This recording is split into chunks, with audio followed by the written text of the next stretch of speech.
morning, everybody, and welcome to Northgate High School. It's the Battle of the Creek. Los Lomas taking on Northgate. Anthony Schultz along with Dan Wall. And for Northgate, a lot of good things happening, Dan. A championship in league last year, the first one in 20 years. Brand new field turf, and a team that has really settled into being a good team. On the other side for Los Lomas, an old face in a new place, back again, and really kind of back to the future for the Los Lomas Knights. Yeah, you know, Tony, Doug Longero is one of those guys that has been very special to our program over the years. We actually filmed a number of their wins at the North Coast section level. They won 4 North Coast section championships in 25 years, 3 under Longero. But Doug decided at one point he needed to go back to school. He wanted to spend a little bit more time away from football, so he went to DVC and was just the offensive coordinator. Now he's back after 2 very, very dismal seasons for Los Lomas, 1-19 over 2 seasons. And there's a big sign over there. We'll show it later, but it says relaunch. And that's what Los Lomas is doing. On the other side of the ball, it's kind of funny. We used to come to these games and say, well, you know, Northgate's the team that has the new coach. And Northgate's the team that has the new system. Not anymore. Ben Ballard is firmly entrenched here now in his 4th season. You mentioned a championship last year. His team looked good. They beat a Division I opponent last week in Deer Valley. And we always look forward to the Battle of the Creek. Should be a lot of fun. It should be a lot of fun. Northgate takes on Los Lomas right here on Walnut Creek TV, where TV comes home. Opening kickoff coming up next.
Welcome to Northgate High School for Battle of the Creek 2017.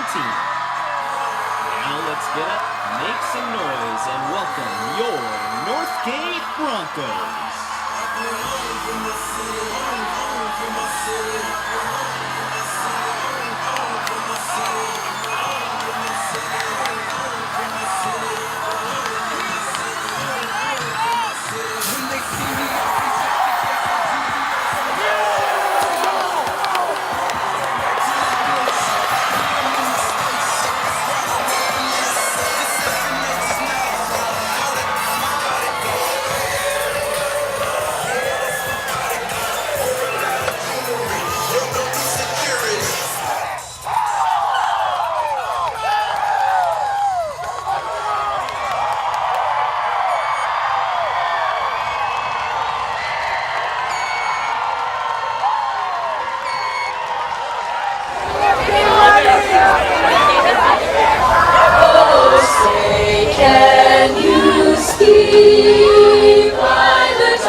Northgate High School and a beautiful night for football. And Dan, considering all the things that are going on with the hurricanes, a huge earthquake in Mexico, I guess we don't have much to complain about, do we? Nope. I got a message from a friend today who said he was stuck in an airport, and I said that's a minor inconvenience compared to what other people around this country and world are suffering from. So let's send out our best thoughts to those folks back there, affecting a lot of football and baseball action, which of course means nothing at this point.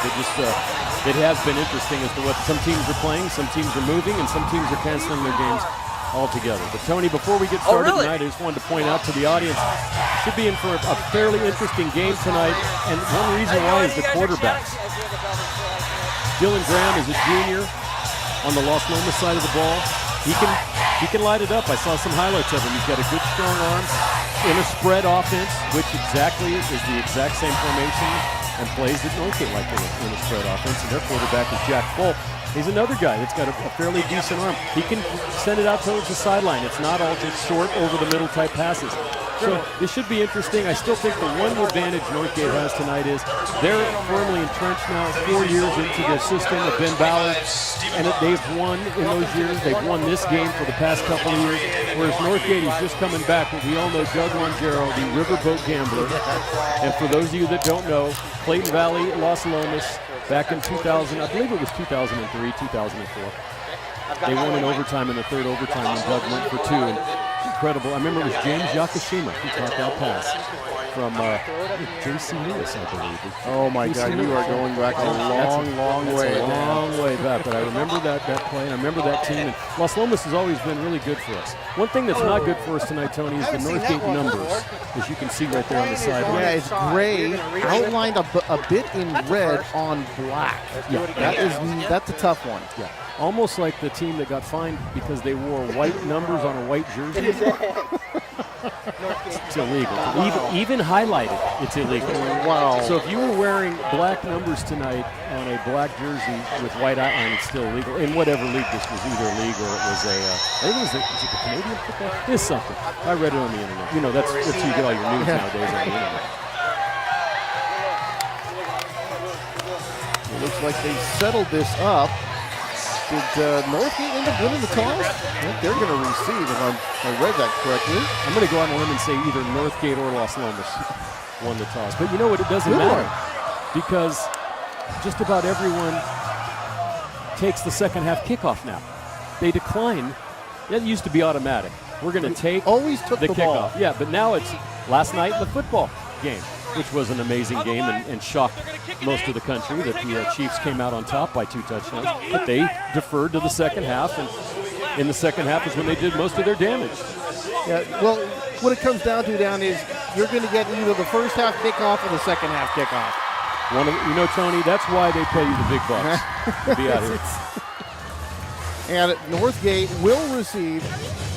And they are, as Dan said, in black with those gray numbers. That is a new look that I've seen here for Northgate. Or rather, yes, for Northgate and for Los Lomas. Well, they kind of look like the old Sun Devils. And Chris Rogan is back there to receive the kick. And Andrew Reese will do the kicking here for the Knights as we are just about set to get underway.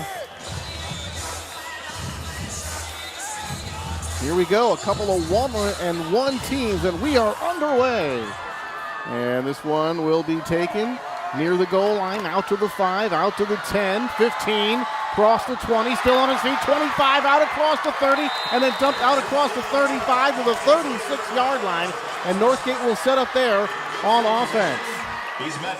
And the Northgate offense, Jack Fulp is the quarterback, Marcus Dickerson the running back, Ryan McCarthy the fullback, Saluni and Preston Schreck the wide receivers, DeMarco Ventura is the tight end, Acosta, Marandola, Maki, Doan, and Nate Moore up front for the Broncos. I just wanted to mention Ahmed Quabateri. I just wanted to say that early. Made a great pursuit tackle to stop that run.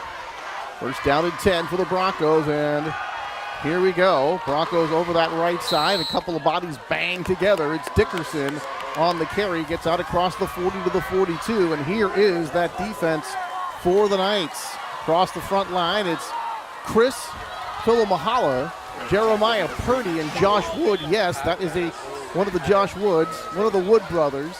Kua Pateri, Enzo Gravini, Nick Baldetti, and Cole Lepet are the linebackers. And here's another carry, and that is going to be a short gain. And then Royer Graham and Matt Schuler, along with Caden Waters-Jermia, in the secondary for the Los Lomas Knights.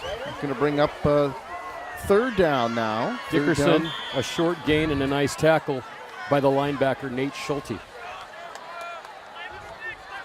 And third down. Call this about 5. Shotgun formation. There's a trips formation. Rolling, throwing, and this one in and out of the hands of the intended receiver. Trying to see who that was intended for. And that is going to be Christian Wonder. Had to go in and out of his hands. That will bring up fourth down and a punting situation here for Northgate following their first series. Enzo Gravini with coverage there on the receiver. Just the roll came. The ball was there. It was just a little high and not catchable. So Los Lomas looked good defensively there on that first set of downs. Able to stop them on the run pretty well in the first couple downs. Force that pass on third down. They come up with the incompletion. And Joey Marandola will drop back to do the punting here. And it's a short punt, low, able to get that one off. Flags fly. Low punt, end over end. This one is going to hit inside the 30 and take a nice roll here for the Broncos, down inside the 20 to the 16-yard line, and we'll check the flags.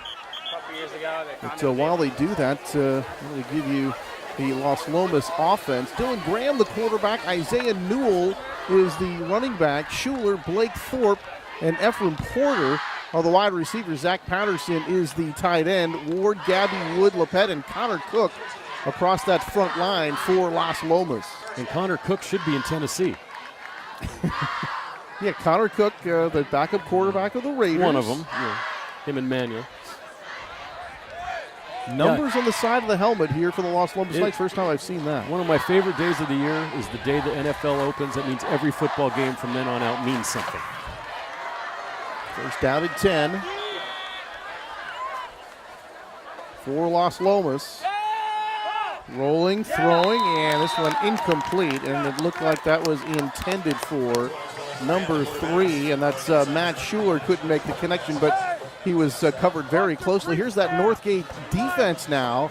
David Mackey, Skylar Morford, German Acosta across the front line. Rogan Peterson, Samisi Saluni, and Pablo Savasco are the linebackers. Giannini, Medier, Schreck, and Kalb Fleisch in the defensive secondary for the men in black.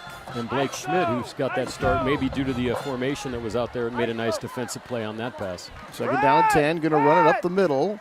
And that is going to be Newell on the carry. Able to pick up a few, but this is going to bring up third down and long here for Los Lomas. After about a 4-yard pickup, we'll call it third down at 6.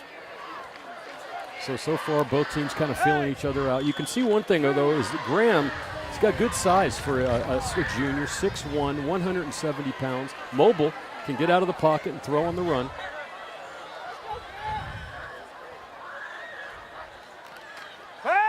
And the short pass going to be caught, and they're going to be short of the first down. Nice quick tackle. And Blake Thorpe on the play. And is going to be Los Lomas now, as they are going to have to kick it away. So both defenses get the stops here on the opening series. They're going to be a couple of yards short here on fourth down, and this deep in their own territory. I'm sure they're going to kick it away, and they will. And Blake Thorpe will do the punting for the Los Lomas Knights. A couple men drop deep here for Northgate, and they are dropping way back there. Now they're starting to move up. Close to their own 40-yard line now, and even a little bit closer than that. Here's Thorpe. Gets some rush, but he gets this one away, and this one is going to hit right midfield. And it's going to kick away, and who did that touch? Did that touch one of the Northgate Broncos? No, it didn't. It's going to be a first down, and they are going to mark this at the 30-yard line. I thought for sure that was touched by one of the players. Apparently not. But here's the interesting thing, Tony. If it was touched first by a Northgate player, that's first touch, even if it hit the Los Lomas player, it would not be a fumble recovery. You cannot tip the ball. You can't be the first to touch it. Yeah, once the kicking team touches the ball, it's a dead ball. Right. Well, it's not necessarily a dead ball, but they can't recover it if they've touched it first, even if it hit off of the receiver. Well, then of course they can't touch it. And that's right. what the call was. So they're going to. This is why they get me out of bed in the morning, Tony. Northgate's going to start here at the 40-yard line, first down and 10. So their second possession for the Northgate offense. Jack Fulp in that shotgun formation. Hand off, and he's going to keep this one himself and just does scramble across the 40 to pick up maybe a yard, and that's all. That may have been a broken play that time. You know, Tony, for the last couple of years, Northgate has used our old favorite double wing, and I saw Micah Vankovich, the former Ignacio coach, on the sideline. He said hello. Remember that and the spread, but this year they've gone exclusively to the spread. You know, they may dabble with that, but it's not any longer a major part of their offense. All right, here's Fulp in the usual position. Wide receiver going in motion, left to right. Jack back to pass, under pressure, throws over the middle, and this one is going to be caught inside of Northgate, inside of Los Lomas territory now to the 45-yard line. Christian Wonder there on the catch, and that will be enough for a first down. Jack Fulp, a 3-year starter, dual threat. And last week, Dan ran for 180, passed for 140, so a dual threat, yes he is, and a guy who knows this offense very, very well. Fake handoff this time over the middle, and he had a man open, couldn't connect with him. And he missed his intended receiver that time. That was number 24, Preston Schreck. Preston Schreck, an inside slot guy. Pair of scores so far for him, and combined over 100 yards receiving. And you can see what happens in the spread when you overload and you got one-on-one coverage outside, right down the middle at that time. I don't know if Schreck was lined up as a tight end or in like a wing slot, but he was wide open. They just could not get the ball there. And that time the Knights were pouring across the line, and they were not induced. It's going to be a 5-yard penalty against Los Lomas. That'll bring up second down. So encroachment against the defense, and that'll cost the Knights 5 yards. Inside the 40, down to about the 38-yard line of Los Lomas. Just getting underway here in Walnut Creek TV. Tony Schultz along with Dan Wall. Great to be with you on what has turned out to be a beautiful evening here in Walnut Creek. As opposed to last Friday night around the Bay. And a little swing out. Catch is made. Tackle is made. And this is going to be good enough for a first down. And it looked like that was number 32, Christian Wonder, on that short pass. But he's able to make something out of it. Clock keeps moving. Another first down here for Northgate. And right now, Dan, they're on the move. And Coach Longero's got to be wondering who's covering Christian. No, that was too much for you, Tony? I'm sorry. Christian Wonder. Who's covering Christian? Oh, damn. Stay with me, Tony. Oh, damn. Fulp again. Under some pressure. Steps up in the pocket. Now he's going to take off and run. 30, 25, 20, 15. And he's going to be hit and knocked out of bounds. But it's going to be another first down. And that is going to be Nate Schulte, number 4, on the tackle. But, boy, that was a really nice run that time. And you saw some of that dual threat right there. Yeah, you saw a good block on the outside. They sealed that off. He got outside. He's got some speed. Now, we don't have their stats on our roster, but I'd say Fulp is close to 6 foot tall, maybe a little lighter than Graham is, but you can see he might be more mobile of the two, whereas Graham has a stronger arm. Yeah, Fulp needs to work on something. It is the deep throw. Couple of interceptions trying to go deep last week. Fake handoff over the middle. He's got a man. Touchdown. Northgate Broncos in the end zone. And Samisi Saluni, number 20, on the catch. Good for 8 yards and a score. And it's the Broncos who strike first here. 7:30 to go, and they lead it 6-0. That was just a beautiful play action pass. They took the fake and opened. That's an easy play. I don't know why more people can't get away with that. I guess maybe as you go up the level of competition, the safeties are better. They're able to identify that kind of stuff. But that play just looks like it's open all the time. All you got to really do is get in the end zone, turn, and you're there. Here's German Acosta, kind of guy who does a lot of things for this team, including place kicking, and he bangs this one right through. And it's 7-0, so it's the Northgate Broncos on their second possession. They take it the distance. They get the 8-yard touchdown pass, and they are on top, 7-0.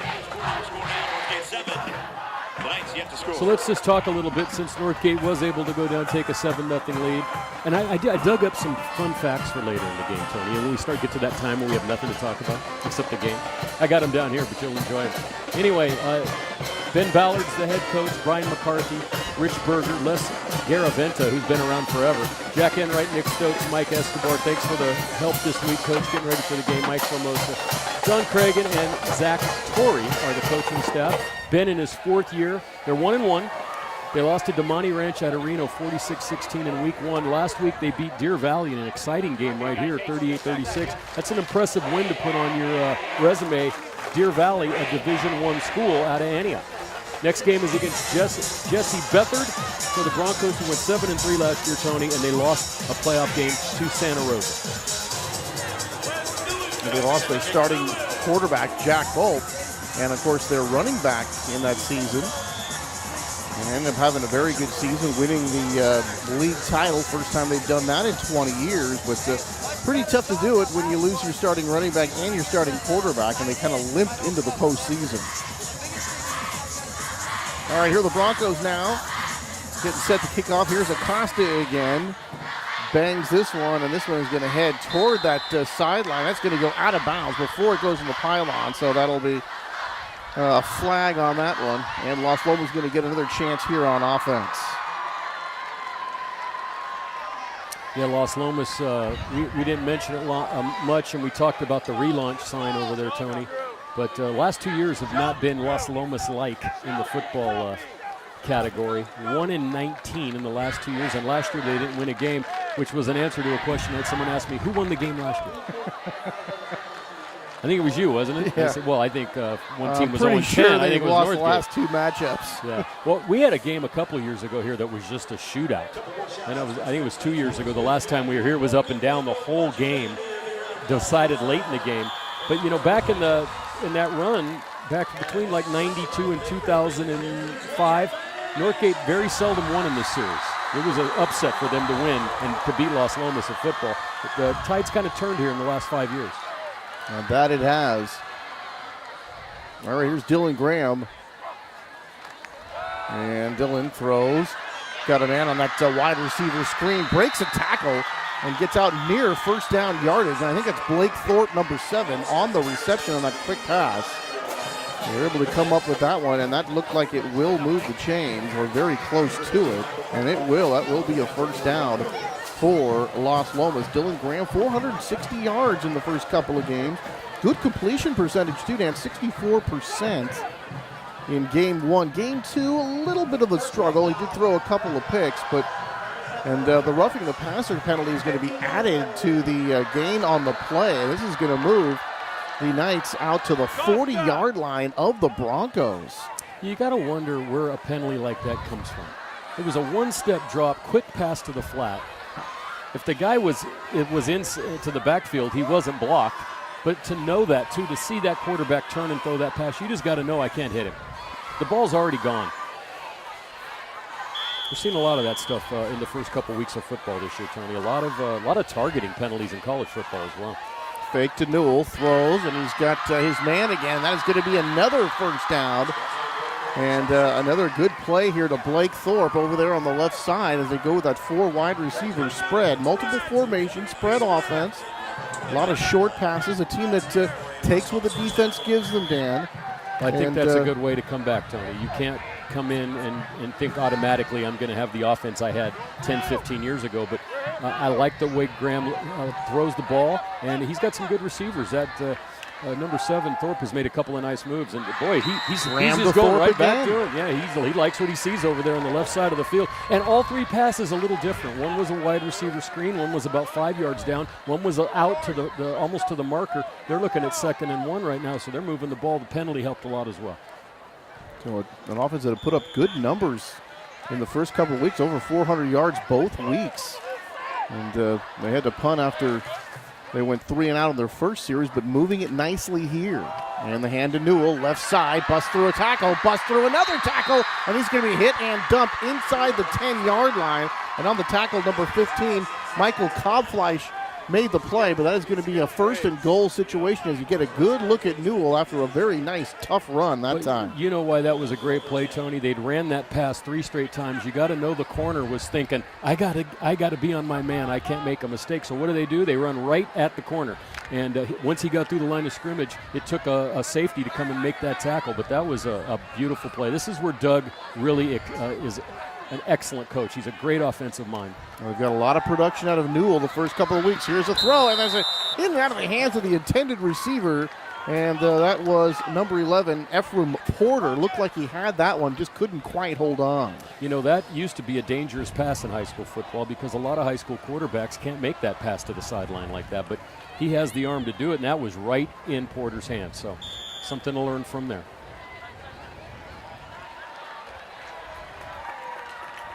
And Tony, tonight we got to get a shot. Maybe Ron can get a shot at the end of the quarter, but we have some of the most adorable cheerleaders in the history of cheerleading out here tonight. We've got all the little girls out here that are out here with the varsity cheerleaders, and there's about 100 of them, and it's spectacular. Good spirit here tonight. Here's Graham, throws over the middle, touchdown! Wow. And the Knights come right back to answer.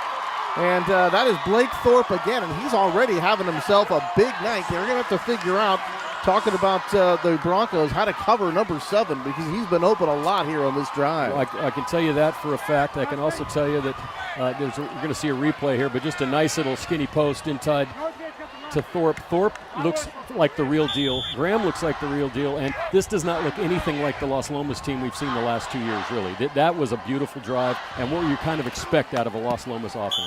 And this one is good. And just like that, we are tied 7 apiece, so 6:23 to go. So it didn't take the Knights long to answer the Northgate touchdown, and they go right down the field, and that combination between Dylan Graham and his big play receiver Blake Thorpe, that's spelled some trouble here for Northgate.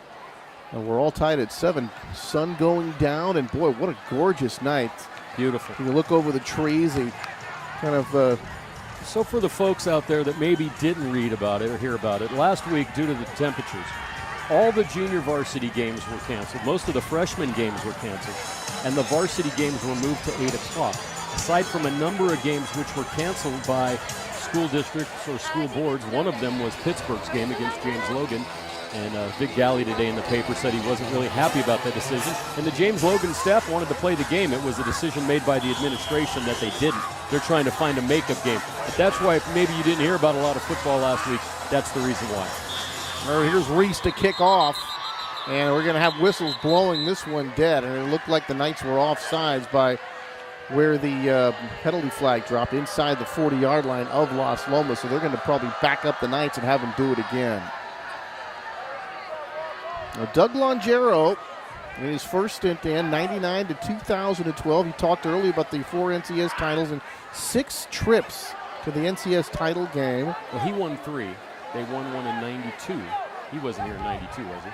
Well, he told me that he had 4 titles under his stint. I'm saying what I looked up on, it's actually on the internet now. I mean, you can actually go to a site and see this stuff. I saw 4 titles, one in 92, and the others were in 02, 03, and 05. Okay. So it could. I got it right from Longero. Maybe they got it wrong, but 4 out. That's pretty good. 4 and 2. Yeah, that was their record in about 25 years. They were 6 times.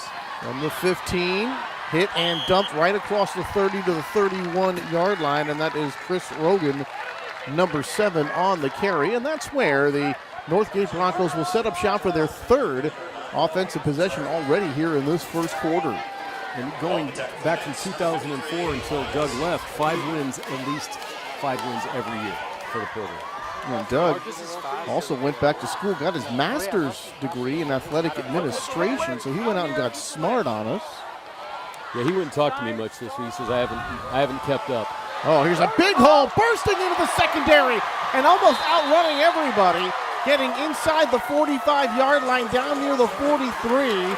And that was, I believe, number 2, Marcus Dickerson, on that big play going right up the middle. And Montreal Richmond making the tackle there. That saves a touchdown at least for now, but that was a huge play breaking out of the middle into the secondary. Absolutely. Great run. And just, you create that hole up the middle. This spread, if there's no one there, with the linebackers not there, you got 20 yards. And they're going to try it over the left side here. Dickerson again. And he's going to pick up positive yardage, and it looked like number 3 that time. Matt Schuler able to make the tackle. And so the Broncos finding some running room here. By the way, Ron Carter and Matt Bolander here with us tonight, as always. The usual suspects. The Four Stooges. Here with you. It was second down after about a 5-yard gain on that last one. To the 38-yard line. Here's Fulp. Under some rush, throws deep, and this one is going to be caught inside the 5. Touchdown, Northgate. 38 yards and a score. And that one is caught by Samisi Saluni for the score from 38 yards away. That was a deep ball. It looked like it was a tad underthrown. The coverage was there, but Saluni was able to go up and get it and take it the rest of the way for the score. And right now we're playing some up and down football. Well, what they tell you is you can't teach size, Tony. And on that one, that was a pretty good example of it. Saluni on a deep post pattern that time, and you could really see it developing. They left him outside on one-on-one coverage. No one else went deep. There was no one else back there to help. And Saluni went up, got that one, and then drug the defender into the end zone. Here's the extra point. Acosta, and it looked like he missed it. He did. Wide to the left. So Acosta's kick is no good, but a couple of big plays, including a big run and a big touchdown catch. And, for Jack Fulp, that's really not his bread and butter, throwing the deep ball. And that wasn't what you'd call a great pass, but he did get it to a man who was single covered, and he allowed his receiver to go out and make a play. They don't ask how, they just ask how many. Now, so we were talking about Los Lomas, Tony, and we can go through their coaching staff real quick. A lot of guys came back with Doug, including Dan Albana, Garrett Bohannon, Jordan Arenall, Mark Aaronholt, Josh Lee, Ron Abreu over there as the athletic trainer. So he was able to get some of his guys back. I saw Coach Ivankovich. He's over there. His son plays on the JV team. But he's not a bad guy to have on the sidelines in case someone goes into the double wing offense. So what would you do the here, old hot Mike? potato pitch. Oh, pitch. boy. The spread offense is what a lot of teams run now, because you don't have to throw a lot of deep throws. You can really get it down the field quickly on 7 to 8 yard throws. And this was going to be an onside kick, and that one did not go 10 yards.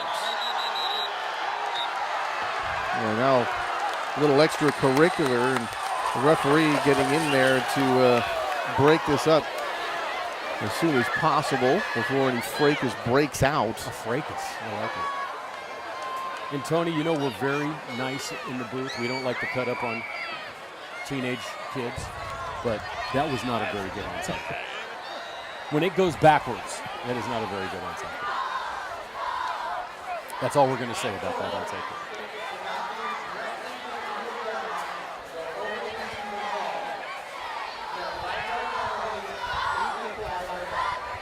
So they have to re-kick because it never went 10 yards. That's a good way to have a failed kick if it's not touched, I guess, right? That would it just looked strange. As soon as he hit it, it was almost like there was a backspin on the ball, but it only went about 5 yards. So has to go at least 10. I'm not advocating any more rules, but I think if you kick an onside kick backwards, it should be a 15-yard penalty, maybe 20. They're lucky they just don't give the receiving team they the ball should get at the the ball spot. where it's I agree. I don't know why they don't. It was kicked. We don't have any say on the rules committee. So I'll have to write that one down. All right, here we go again, and this one is going to be a low liner caught by one of the up men inside the 35 and out across midfield into Knights territory, into Broncos territory. It looked like Zach Patterson able to catch that one. So that was a line drive. That really works to the benefit of Los Lomas. So they trail it by 6 here, but they're going to get great field position. Here, Dan, it looks like they're going to line them up inside of Broncos territory at about the 47-yard line. So that whole episode cost Northgate. I'll tell you what, Doug might want to look at Mr. Patterson and put him in the backfield as a blocker. Do you see him running over people? He's a big, thick boy. First down and 10 here for the Knights. That 4 wide receiver spread. You see it all night long. Man in motion coming right into your living room. Graham rolling left, fires sideline, and that's that man again. And this is going to be about 12 yards on a first down. And coming up for Northgate to make the stop is Joey Giannini. But right now, Thorpe can absolutely not be stopped. Now, if you're looking at quarterbacks to look at next year, you got to start thinking about at least writing this guy's name down in your notes. He just made a beautiful pass, and he went away from his throwing motion, Tony. This is a junior, hasn't played. You see, that's the kind of stuff you start looking at. Handoff, left side, going around left end, hit and upended with a flag down, and that with the tackler for the Broncos is injured. And that might have been like a knee or a leg to the head, and we can only hope that's not serious. Well, what possibly happened there too, Tony, is that penalty could be for leaping. You know, you can't jump over a defender for that exact reason. He could have caught him. It's actually going to be holding. They got a holding. So, but that, just for you folks out there, you ever see that? You can do that in college and pro football. You cannot do that in high school. To jump over the defender. So I don't know if he got hurt off of that, off of the initial tackle, or off of the holding penalty over there. So we have an injured Bronco. That is the tackler. Couldn't see the number and who made that play, but they're going to attend to him right now. This offensive line here, Dan, for Las Lomas. Cole Lepet, 3-year varsity guy. He also plays linebacker. Really athletic. Kind of leads the way over there. Josh Wood, a member of the Wood family, and boy, we've got a lot to see them a lot over the years. We always say hi to Mrs. Woods because she did a lot of suffering for the Las Lomas football team. She provided a lot of players for this team. She sure did. But this has been a good group, Dan. They've played well so far. And it's kind of one of those things, Dan, if you're good in the trenches, and that certainly means on the offensive side of the ball, if you're good on the offensive line, chances are you're going to be good on offense. Right. Well, he's the first one that's kind of come up and been moved to the line. All of his brothers were quarterbacks prior to this. And then, of course, Ben Wood became a really nice defensive end for Las Lomas in his later years. Good basketball players, too. Here's Graham, throws short, and it looks like he just got rid of that one. It looked like they were trying to set up a screen. It didn't develop properly at all. He just kind of threw the ball away as the pressure was kind of coming to him. Yeah, Ben Wood is playing basketball at DVC right now. We had him on a number of games that we have broadcast in the Battle of the Creek basketball version. Adam, his brother, played at DVC.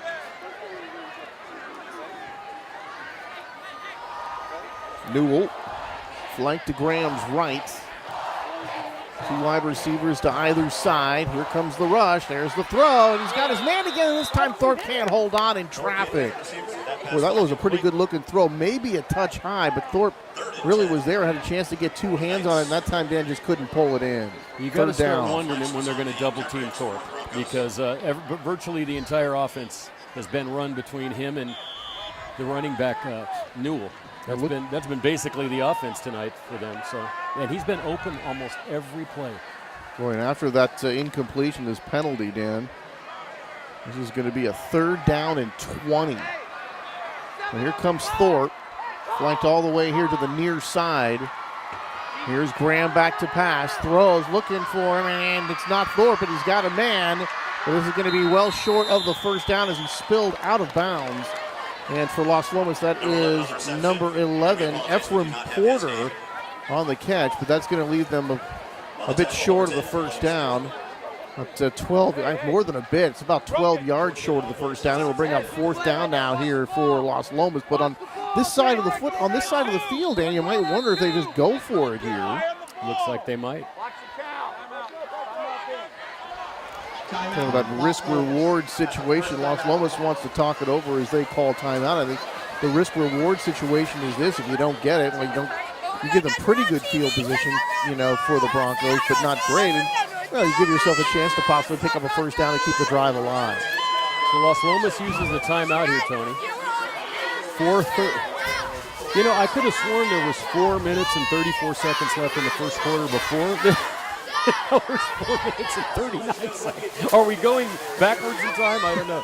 It seems like this has been a long first quarter. We're already at the 7:35 mark, so a half hour so far, and we have 4 minutes and 39 seconds left. But it has been an interesting game so far, 13-7. That's what we like to see, a lot of points. I know defensive coordinators don't like to see that, Tony, but we do. Well, you like to see the ball move, and not that the defenses are getting squashed, but at the same time, I don't like to see those 3-and-outs, punts, you know. You don't see that a lot in college football, especially in the first 2 weeks. There's been some craziness already in college football. And some big comebacks. Yeah, big game tomorrow, Stanford and USC. It'll be a game of interest. All right, 4th down and 12. Graham rolling left, under pressure, throws. It's going to be incomplete. Over the head of the intended receiver. And again, that looked like that was number 11 again, Ephraim Porter. And open momentarily was Porter, but the ball a little bit elevated and not able to make the catch. Not the worst situation in the world. Broncos going to get the ball in pretty good field position here as they go the other way with a 1st down. Well, it looked like that time they did put an extra defender on Thorpe. There's a couple of receivers over on that left side. One ran under.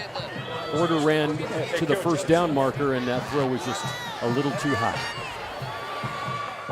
Fulp flanked by Dickerson.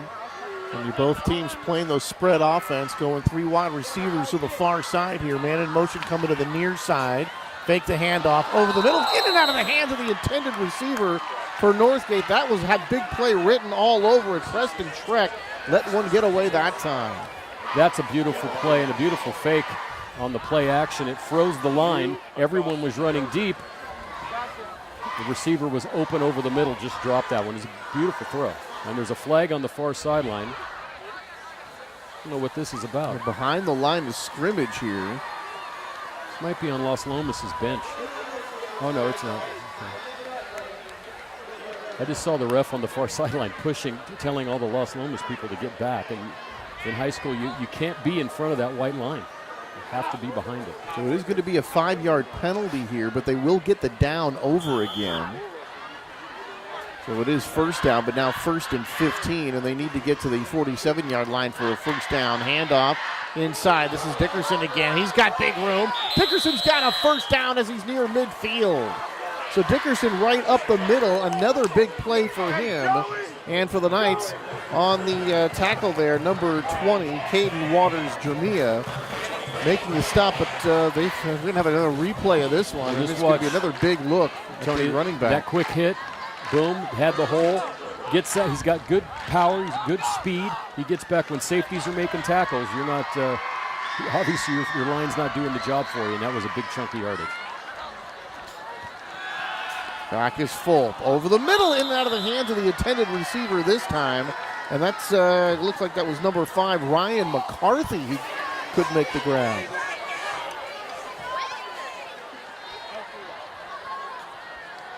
Yeah, another drop pass. That's 2 on this drive so far. There's the relaunch sign, Tony. That's the new beginning. Yes, the new beginning for Knights football.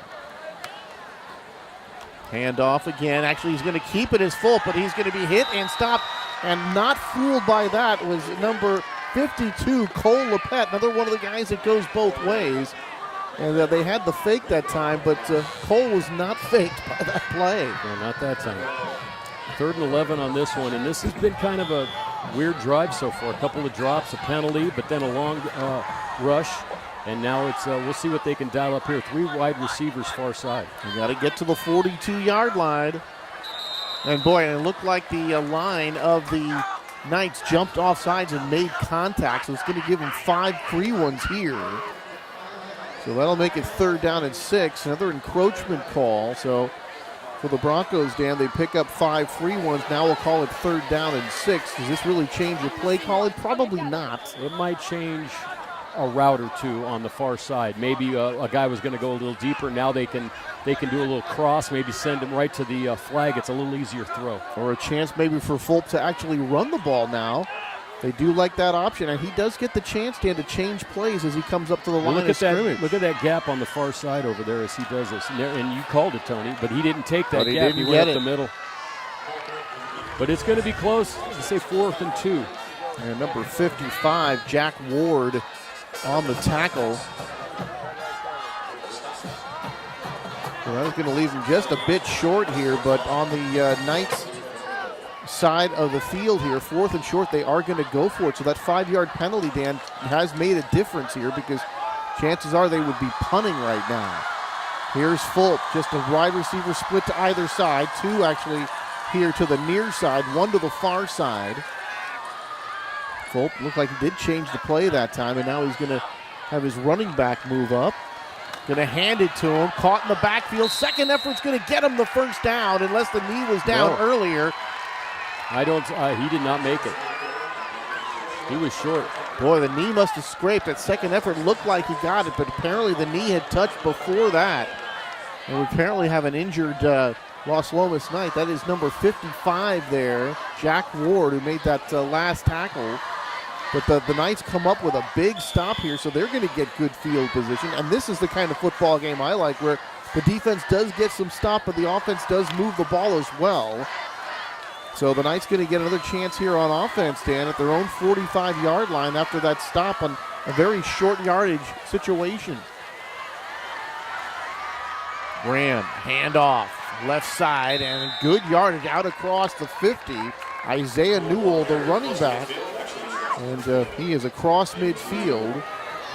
And a good pickup, over 5 yards, call it 6. It'll be second down at 4. Newell, what about all those yards in the first 2 games? Over 440. Sophomore, Dan, still learning how to run. Got good size, though, Tony. I like about him. Good size and hits the hole. Hits the hole he's provided with. He's not trying to do too much. But how about this? Averaging 8 yards a carry so far. Going to get it again, but no 8 yards here as he gets just past the line of scrimmage, maybe a half a yard, and that's all. It'll bring up third down. We'll call it about 4. Still 2 minutes left in this quarter, Tony. Now, one thing you could really say when you think back, there's been a lot of incomplete passes and a lot of passes to the sideline where the clock is stopped. We had a timeout called. We've had some penalties, so it makes sense. This isn't one of those quarters where there's been 32 runs all down the middle of the field in one pass, and it goes by in 12 minutes. Or maybe the clock, there's something wrong with the clock, and it's counting, a minute and 15 for a minute. You never know. Because it's going awfully slow, but the game is nice pace to this football game. There's a throw for the sideline. That's going to be just enough for the first down. A quick hitter out to, you guessed it, number 7 again in Thorpe. Boy, he is having himself a great game, and that was a really nice throw by Graham to the sideline. You can see, coaches, if they have people here watching this game that are going to play, they got a big circle around number 7 right now. Guys, we have got to stop this guy because not only is he able to catch the ball, but he's getting open every single time. Now, you're not going to be able to do that against every team, and maybe the really, really good teams are going to have a shutdown type corner, but this is still high school football. This guy really appears to know what he's doing out there on the football field, and his quarterback knows how to get him the ball. From the 44-yard line, here is Newell on a quick hitter right up the middle, and he's going to get to the 40-yard line. Good for 4 yards here. That'll bring up second down and 6, and Newell, not a guy that's going to run over people, but he is a slasher. He is quick. He can make people miss, and that's what those kind of guys really need. Can you make guys miss in limited amount of space? And he seems to be able to get that first hit on a guy and at least get those 4 or 5 yards every carry. He's very impressive. Newell's a lone setback. Motion man here. Fake by Graham under pressure. Throws. He's got a man. 35 to the 30 and then tackled at about the 27-yard line, and that will be good enough for a Knights first down. And the catch made by number 11, Ephraim Porter. Now that was a beautiful play to the opposite side of the field they've been playing to. Watch this replay. Play action. Porter, a nice route. Open, makes a couple of moves, gets outside, tackled out of bounds. But I think we're going to get the last play of the first quarter there, Tony. And we'll be out of here finally, 13-7 Northgate, but Los Lomas driving, and this is very competitive, good football that we're seeing out here tonight. Second quarter coming up here from Northgate High School right here on Walnut Creek TV.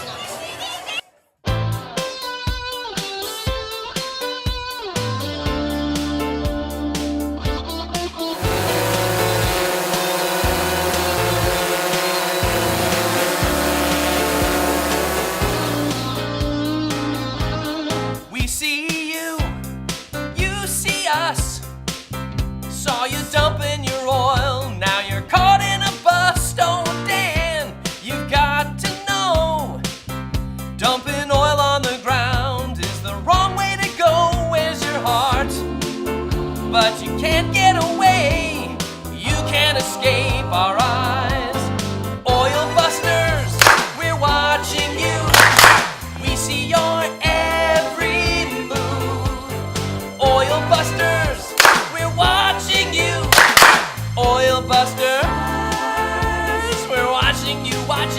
watching you, watching you. When you pollute, you play with lives. You can make us all sick, and you know that ain't right. Oh, Dan, we need to know that you're changing your ways, or we're gonna go turn you in, and you'll pay a big fine. No, you can't escape our eyes. Oil busters, we're watching you. We see your every move. Oil busters, we're watching you. Oil busters, we're watching you, watching you, watching you, watching you.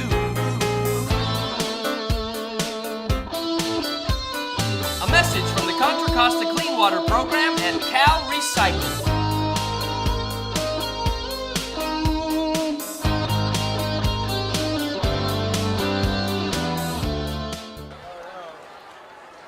All right, the Broncos lead at 13-7, but it is the Knights on the move right now. We want to thank Rocco's Ristorani and Pizzeria for our crew meal. Delicious pizza, delicious salad, and thank you very much, Rocco's. And I just want to point out the tortellini.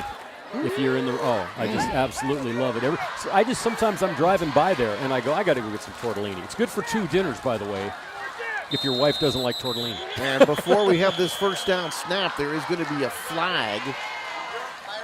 Check the penalty. And it's going to go against the defense and cost them 5 more.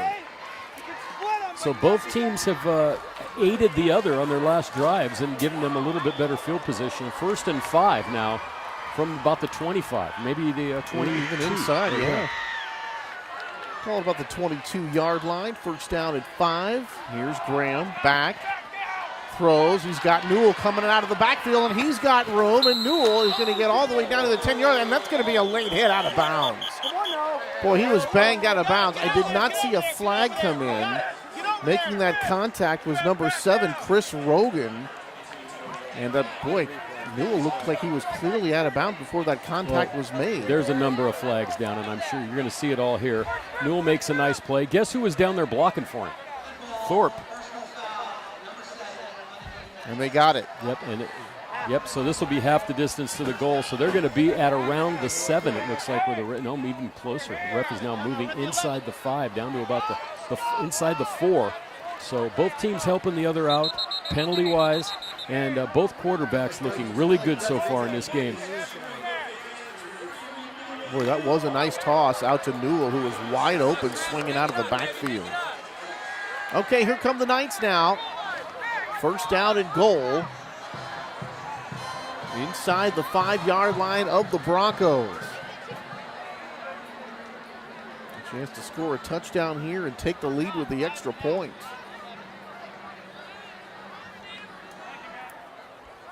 Now they're actually going to reset this and come outside the 5, in between the 5 and the 6. Watch out for Phila Mahala as a fullback in front of Newell right there. You can see him in our picture. That would be the power formation here for Los Lomas. Newell's going to get it left side in traffic, banging ahead, and then finally pulled down by a host of black shirts. Rogan among the trio in there. Couple of yards as they get inside the 5-yard line down to about the 4. That's exactly who they ran behind and over the left side, but good pursuit that time by Northgate. Number of tacklers there. You got a gang tackle down there, Tony. One guy, usually you can make a move or a spin move or dive towards the goal line, but when you're tackled by 3 or 4, you can't do that. On the offensive line, Dan, David Mackey, the only returner on that line that played a lot last year. He's a big body, 270 pounds. They like to pull him out, get him into space. That's some good quickness. Here's Graham throws. He's got a man on the slant. Touchdown. And who is it? Thorpe again. And the Knights have tied this football game here. With 11:04 to go in the second quarter, and now have a chance to take the lead with the extra point. So and that would be the only thing that if he misses this extra point, Tony, it's Saluni, Thorpe, Saluni, Thorpe. All we're looking for is an extra point. And that would be the only difference in so far. That's how much Thorpe and Saluni and the 2 quarterbacks and the 2 running backs have dominated the offense in this game. Here comes Reese. Snap, hold, kick in. is good. And just like that, after an impressive drive that bridges the first and the second quarter, the Knights have taken a 14-13 lead. Offense is going up and down the field. The defenses have made some good plays. They've got some stops. The quarterback's looking good. And we've got ourselves one heck of a football game here in Northgate. I'll tell you, I'm impressed with both quarterbacks. Graham, it's amazing. It's like, how do you get to be this good 3 games into your tenure? And with a guy like Thorpe, who looks like he's about ready to go play a Sunday for someone. Open all the time, making blocks, getting in the right place. I mean, you just didn't think this when you read. There wasn't a lot of press notes, so to speak, about this game. As in none. And then on Northgate's side, you've got a great running back. You've got a really good quarterback. This has been an impressive showing for both teams. So this is what you want, though. You got a full stadium. Everyone's out here on a beautiful night. Let's have a good, close, hard-fought football game. Because we've done some bad football games in our tenure, Tony. We have. Good kickoff this time. And it's going to be taken inside the 5, out across the 10, out across the 20, to about the 25-yard line. And that is Chris Rogan on the return. About 22, 23 yards on that return. 1st and 10 upcoming for the Broncos. And we'll get a chance to see Fulp and Dickerson again. Dickerson didn't play a whole lot last year. A lot of players in front of him. But last week they had 110 yards for the slasher. Very quick. Not a guy that's going to run you over, but he can make you miss. Broke a 50-yarder last week as well. And we've seen him with some big runs already this week. And he's had success going right up the middle, and this one not going to him. This is going to be a quarterback keeper, and Fulp not going to get too far. It looked like big number 66, Jeremiah Purdy, in on that tackle. Oh, he's big. He's big. That's the kind you don't really want your quarterback running into that guy's arms. You don't really want him being the one that's a one-on-one tackler with your quarterback. Little quarterback, not necessarily a draw, but he saw something, but it closed quickly. Here's Fulp, under some pressure, chased out of the pocket. He's going to run with it, stays on his feet, breaks the tackle, gets out across the 35-yard line, out about to a 37 that time. And Matt Schuler of the Knights coming up there to make the tackle. Enzo Gravino, number 2, in on that play. But, that was a good-looking run by Fulp. It looked like he was under pressure, and now we have a flag that dropped in the backfield. That time the Broncos are moving backwards. It's usually holding.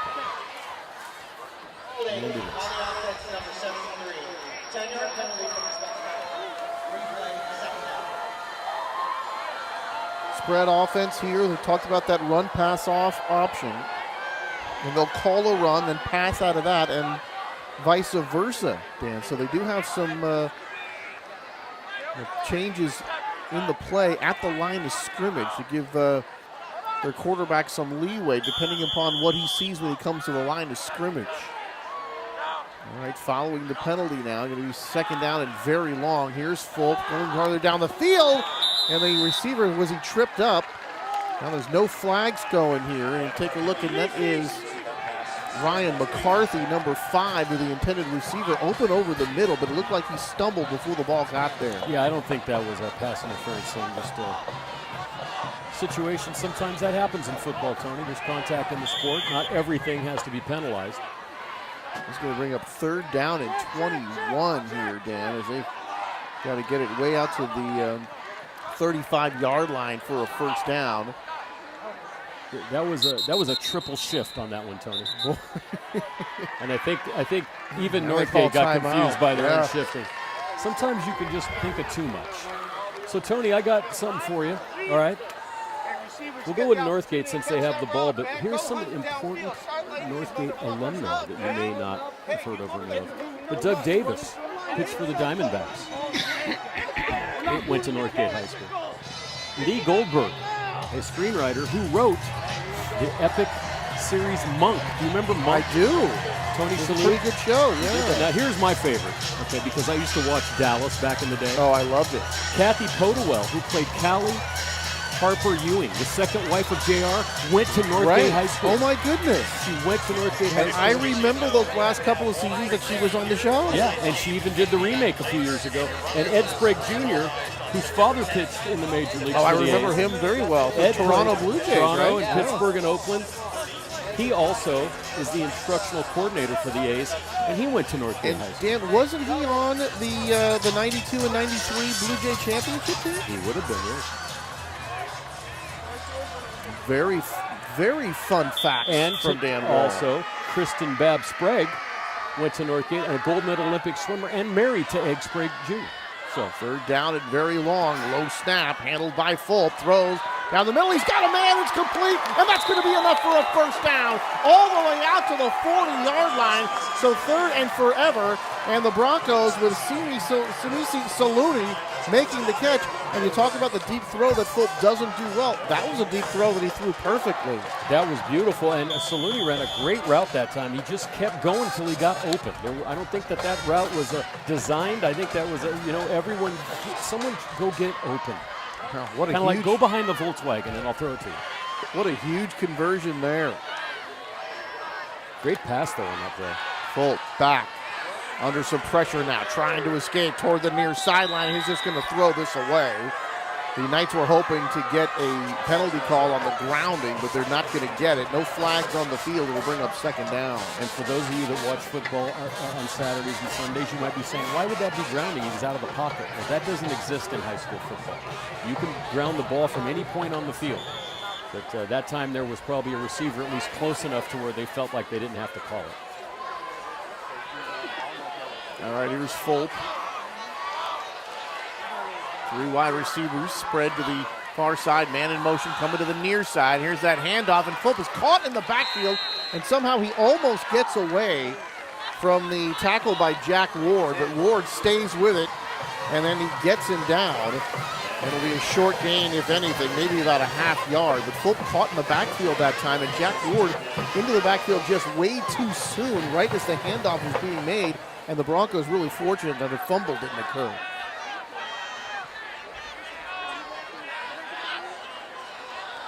Well, with that trips left formation here again, it's going to be third down and about 9 here.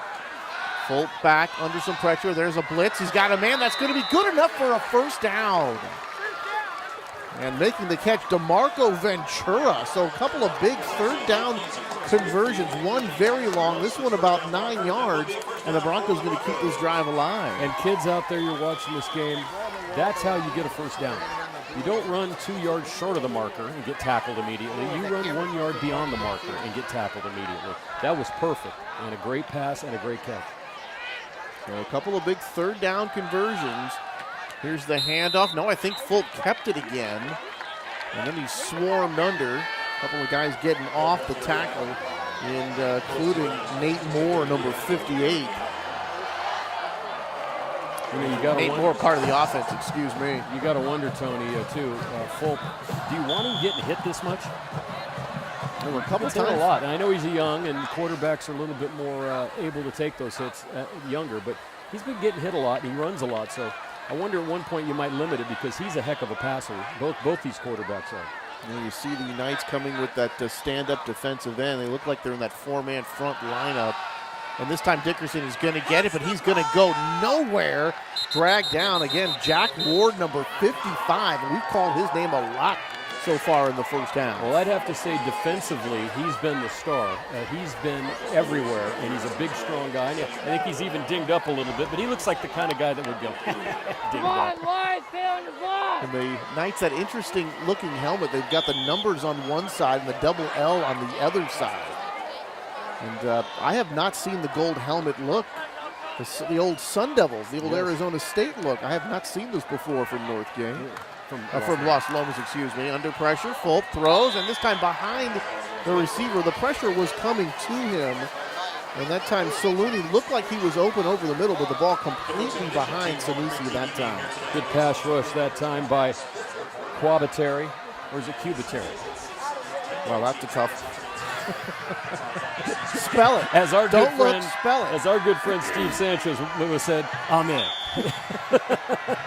Give that kid a nickname. Give him a nickname. I mean, obviously. The big Q. Q, there you go. Fourth down here. Broncos going to go for it, and the wide receiver on the far side jumped out of his stance early, and that'll cost the Broncos 5 yards. But they may still go for this now, but on their own side of the field, I wouldn't be surprised to see a punt now. Well, they might have been pooch kicking on that one to begin with because there was no one back deep. But you got to wonder here, I mean, you're down by a point. This isn't the greatest field position, and I think they're going to see a punt now. I agree with this. I mean, I don't mind going for it, Dan, when you're on the other team's side of the field. But this far away, I'd say go ahead and kick it and make them go the length of the field. I say if you're inside the 40 nowadays, you're pretty safe. You get, most of the time that's about where the average starting is, inside the 25 to 35 yard line.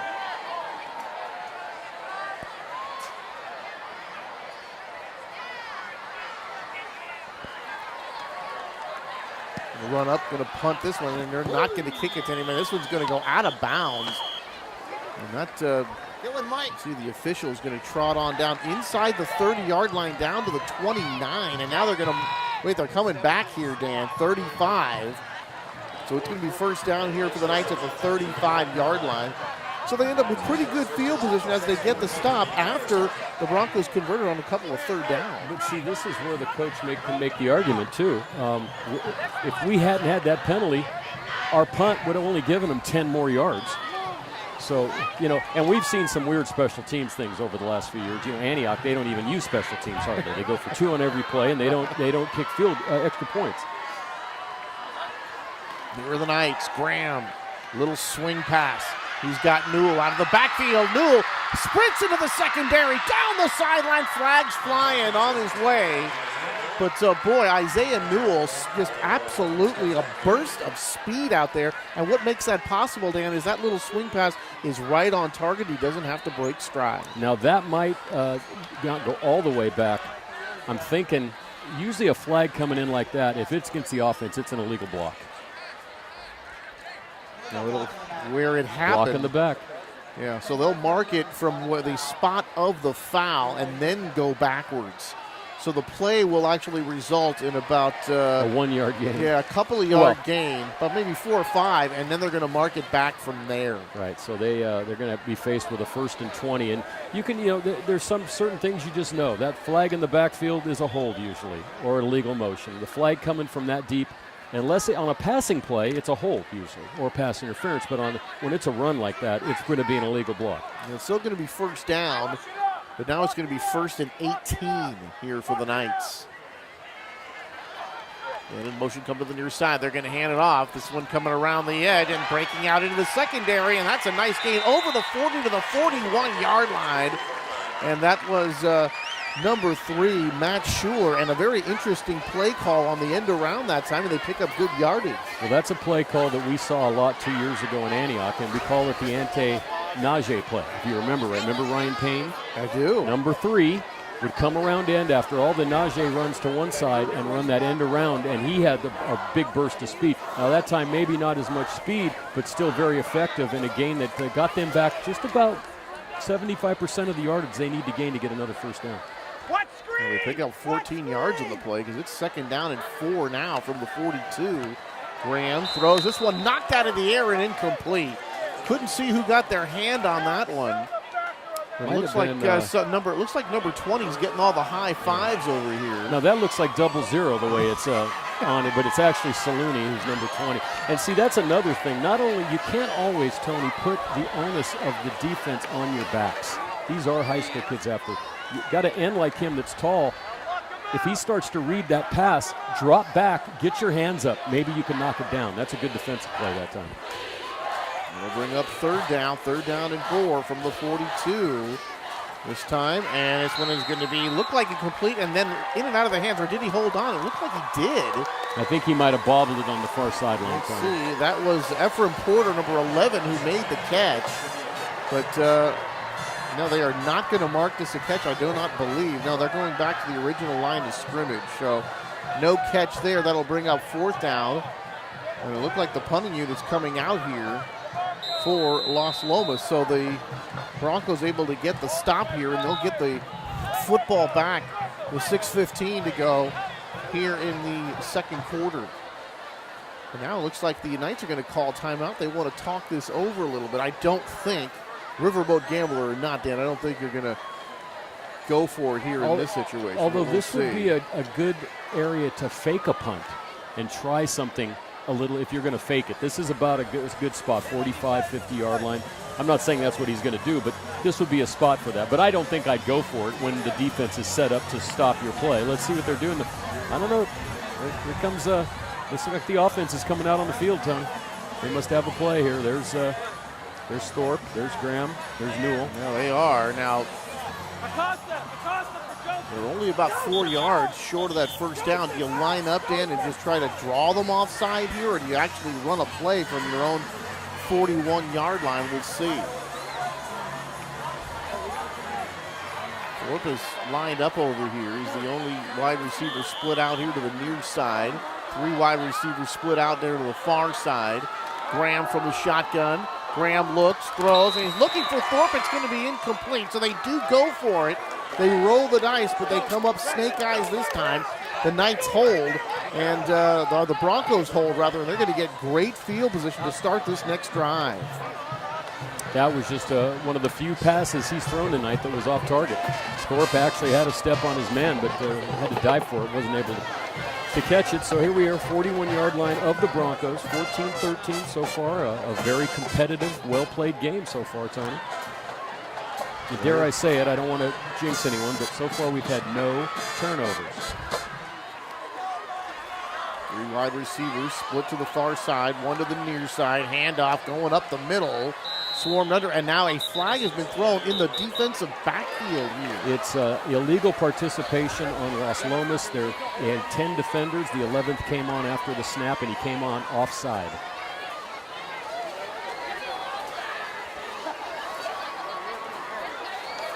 They can either take the play or take the 5. Obviously I take the penalty. That would give me 1st and 5.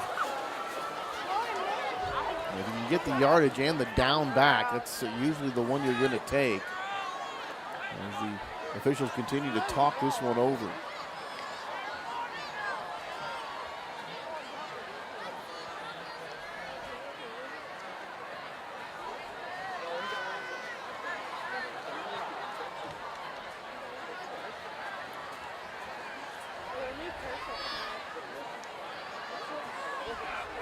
The officials sure have a tough job, but every now and then you get these situations, Dan, where it just takes them so long to actually get the ball spotted and make the call.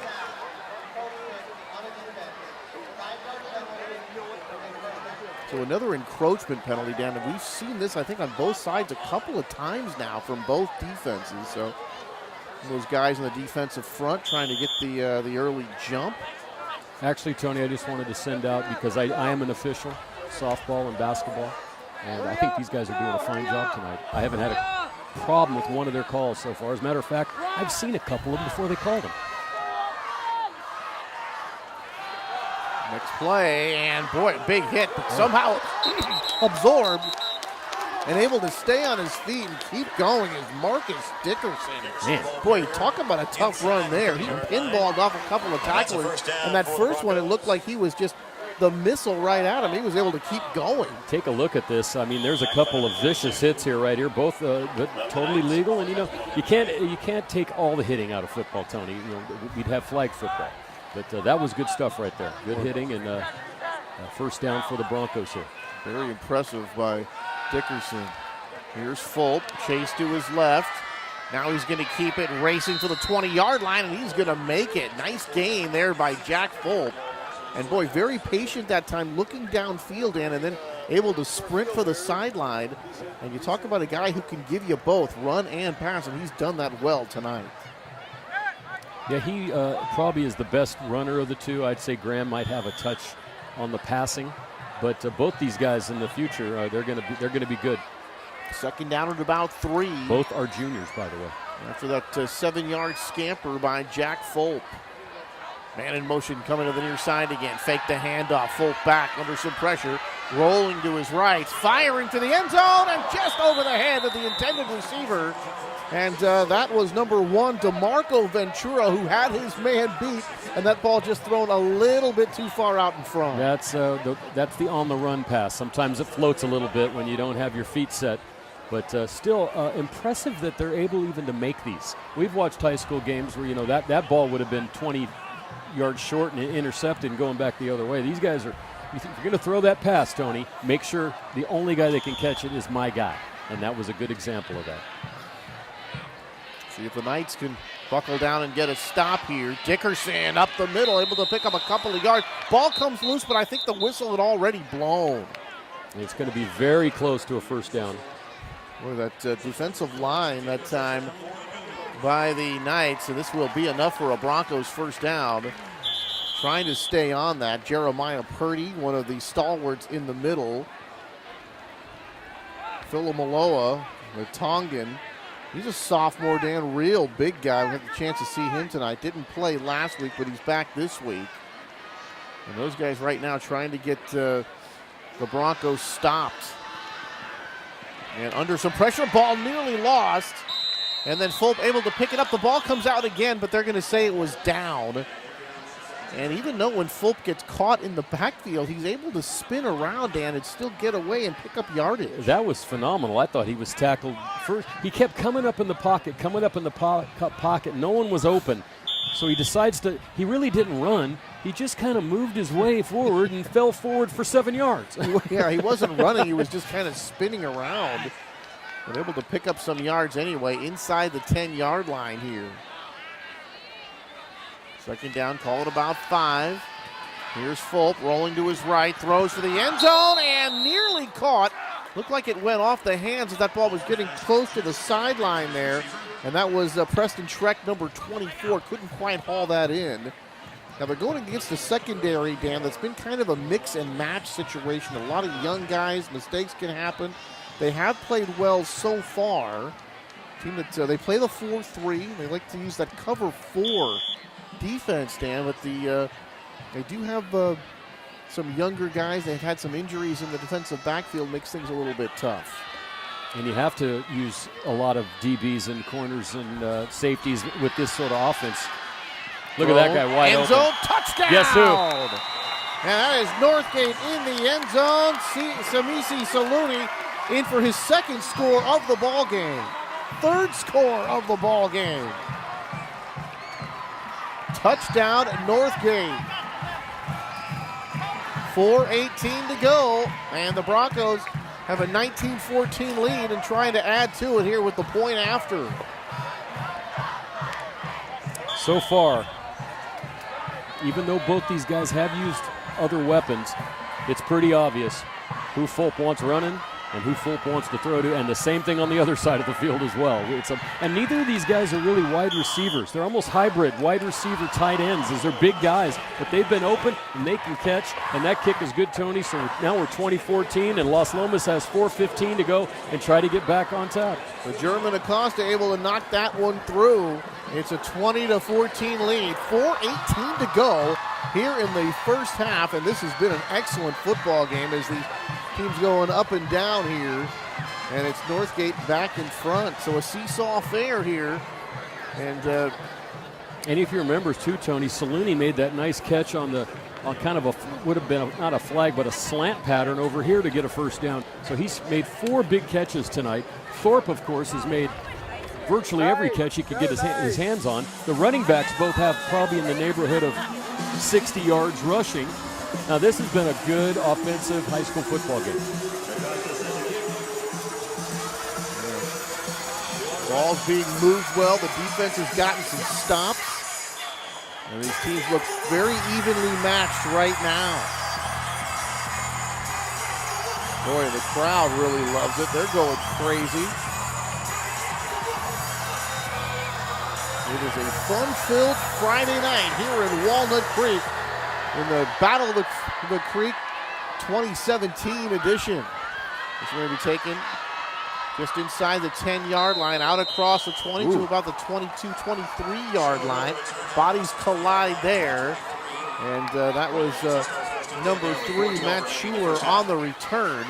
And the Knights are going to take over here, first down and 10. You know, Tony, one thing that's great, though, out here, established in 1974, Northgate for years, no one watched their football team. No one. They used to play at LMC, played at DVC, played anywhere they could. They didn't have a home field. No one really cared. They weren't that good. Since they built this field, it's a whole different thing. It's almost like you talk about a relaunch, a rebirth. They love this. They come out here and watch all their games now, and they've been really good. There's a throw, and Thorpe has got it, breaks the tackle, gets out across the 40, near the 45-yard line.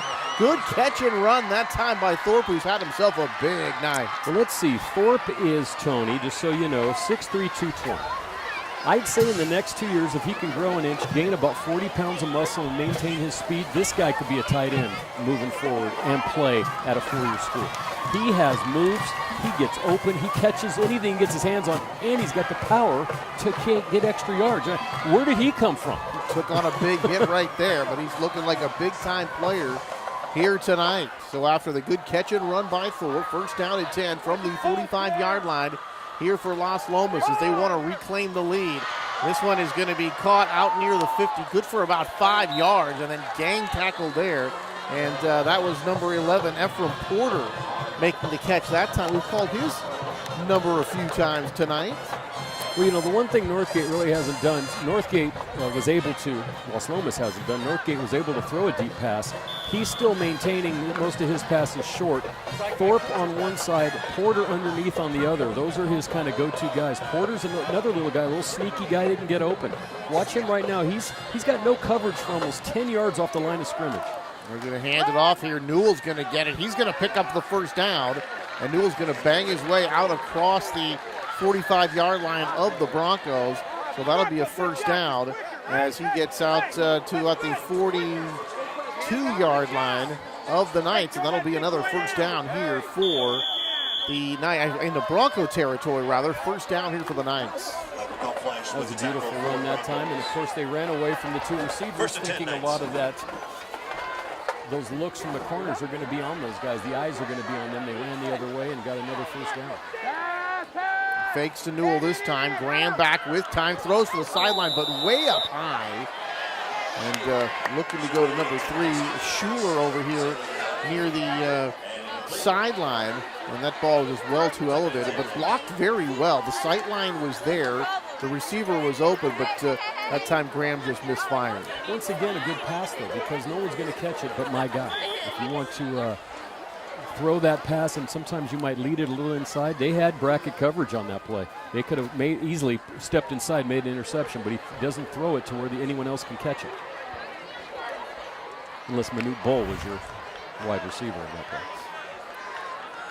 Second down here.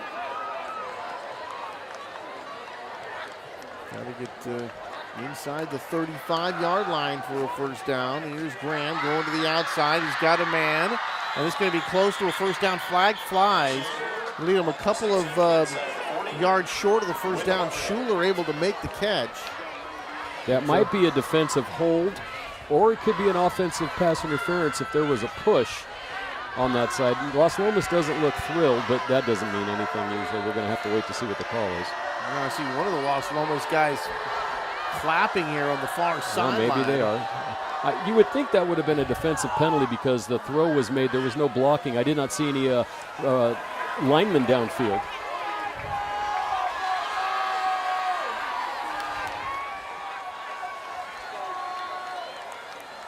Well, Las Lomas is moving back for some reason. Offensive pass interference. So that's how he's getting open all the time, Tony. Well, I mean, was that a pick play type of situation? It could have been a pick play or a push off because all the thrust came down and then moved towards the sideline. And sometimes you get away with that one, sometimes you don't. Well, that is a big penalty because that is going to be 15 yards from the previous spot. So forget about the play. And now Porter, really the first negative thing that's happened to him all night long. But this is going to be a tough one against the Knights as they have to back up 15 yards into their own territory now. Why is that a 15-yard penalty? God, I always thought that was a 10-yard penalty. I'm just saying that's not even the only thing that should be 15 yards to me. Personal foul. Are personal fouls and or any sort of discipline type penalty. A legal hit, coach yelling at you, whatever. Everything else 10's enough. That's a big penalty for a simple push. Not that it's anyone out there's fault, but I'm just talking to the rules committee. And this is going to be now for over 20 yards here for a first down, and this is going to be complete out across the 50, and that'll go to about the 48-yard line. And Jacob Brown make that catch, number 6. First time tonight we called his name, but this is a good strategy. You just got to get some of it back. Now you got to get some more back.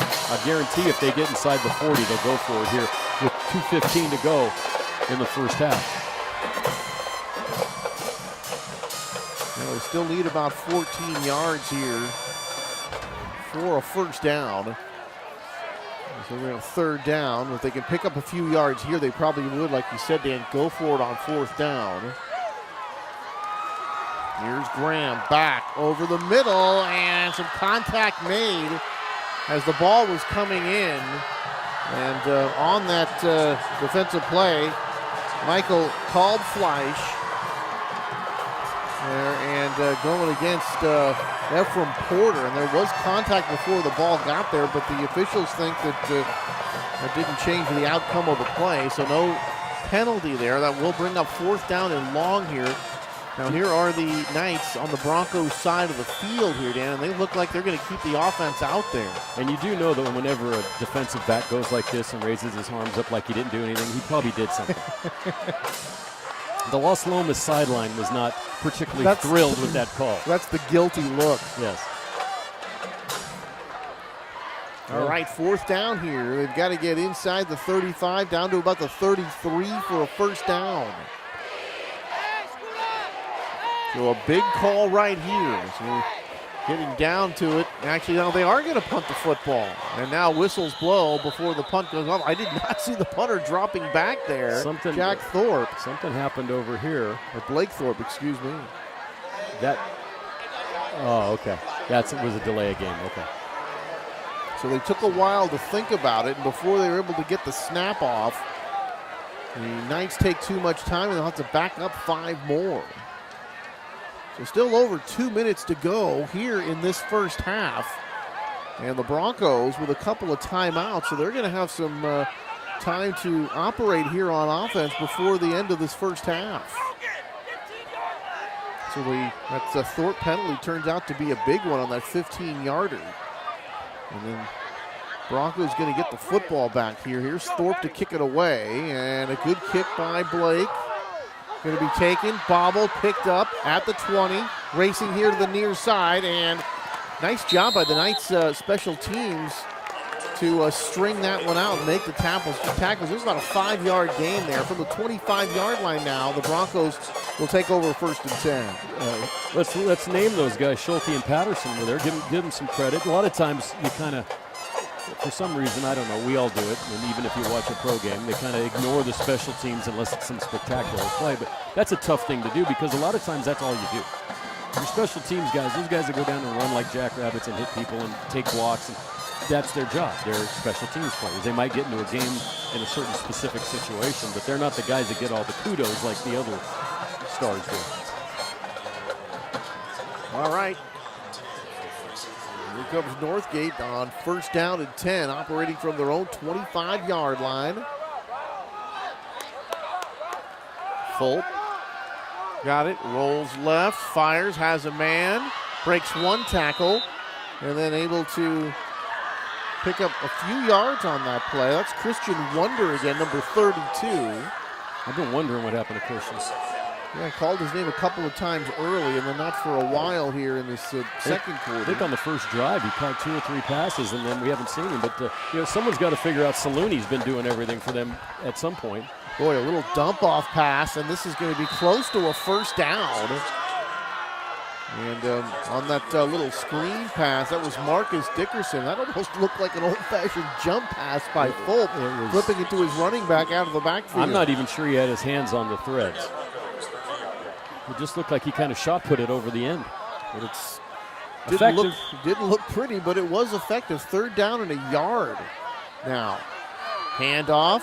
Dickerson breaks a couple of tackles into the secondary. Dickerson out across the 50, down to the 45-yard line. Big play and a first down. And Dickerson, I'll tell you what, Dan, this guy is turning into a big play running back. Absolutely, and he's got the ability to drag you for one guy is not taking him down very easily tonight. 55 seconds left in the half, Tony. Northgate has 2 timeouts. Here's Full back under some pressure. Knights can't get it, but I think they're holding. And this ball going to be intercepted here at the 45-yard line. And that was number 52 making that interception, Cole Lepet. Well, there's the first turnover of the game. I'm pretty much, it was a hold. The pursuer on defense from the far side ended up on his stomach. That usually means you held him because it's kind of hard to block him when he's running by you. But I'm not sure what Fulp was looking at No, that time, not that time. because he threw it. There was the white shirt. Lepet was the only guy there, the only guy who could have made the play, and he was able to make that play diving for the interception. So there it is, Dan. You said it. First turnover of the ball game. So the Knights get them stopped here. They have 44 seconds and 1 timeout, 55 yards here to get a score. Or maybe also shorter than that. Maybe they could kick a field goal. They do have the ability to do that as well. Here's Graham to pass. Throws deep down the middle, and there's Blake Thorpe. Couldn't make the catch. That ball a little bit high. DeMarco Ventura was there. And a marker is down. Is that going to be a taunting penalty, or is that going to be? It could be pass interference, because they're not real happy with this. Now, see, if the kid just waves that it's incomplete, is that really taunting? I mean, isn't that what it was? He looked like he was enjoying the result of the play. To me, I mean, taunting. I know what taunting is, and if that's what it was, that's not taunting. Yeah. That's exactly what it's going to be. That's exactly. Now, I'm not saying he didn't say something. I can't. No, what I was looking at, the only reason I said could that be taunting was because I really didn't see anything else that it could be. But just to go like this, I mean, you can't call taunting. Boy, I'll tell you, Dan, that stops the clock. That moves the ball all the way to the Broncos' 40-yard line with still 40 seconds to go. So that is a big, big penalty here on this drive. And the Knights with a chance here to score before the first half ends. Well, especially because, Tony, that was an incomplete pass. So you're basically giving them a free first down right here. Broncos with the lead, but here come the Knights. Here's Graham under pressure, hit as he throws. Holding. And this one is going to be way down the field, and that's pass interference clearly down the field. Ephraim Porter, the intended receiver, Dan, and it looked like that was not number 22. Let's see, number 22, Joey Giannini on the coverage there for Northgate. More flags than the United Nations on that one, Tony. They came in flying from every direction, and it wasn't a hard call. No, that wasn't.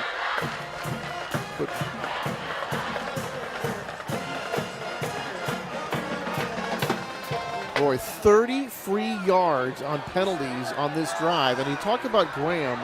That was a tough one because he had to stand in there against the rush. He threw into double coverage. Not a wise move there, but he took a big hit before he threw that football. And it's funny because Northgate is making more mistakes now, but they seem to be defending his passes better. 33 seconds to go. 20-14 lead for Northgate, but the Knights on the move. First down, Graham, he's got a man, it's Blake. Blake still with it, cutting inside, down inside the 5. And he is going to have a first down and goal here. They do have 1 timeout left. I'd spike it right here. See, are they going to kill the football or just run a play? Graham now still looking around. 27 seconds. They got the clock should start running, and he is going to spike it down. It'll bring up second down, but boy, the Knights are in business.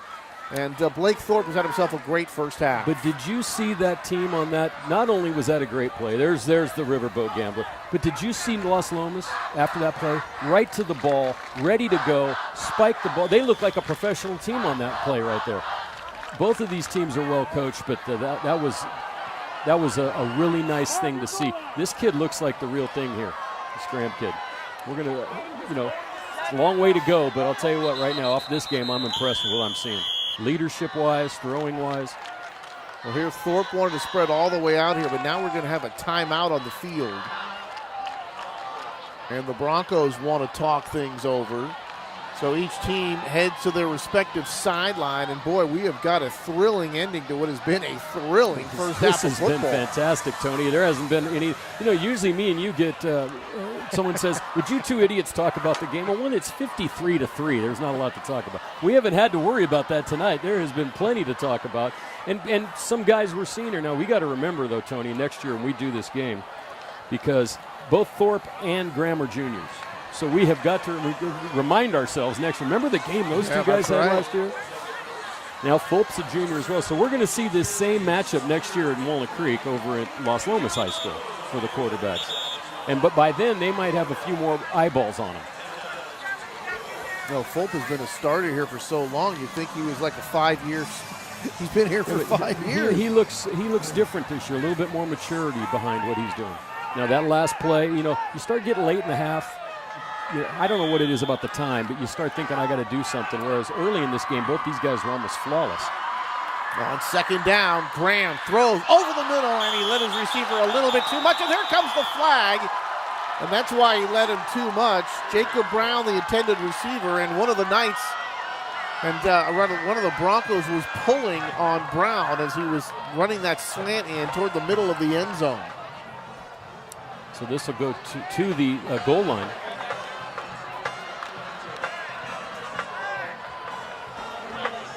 Why did they only go half the distance when the hold was in the end zone? I don't know what. Yeah, they should just go right near the goal line.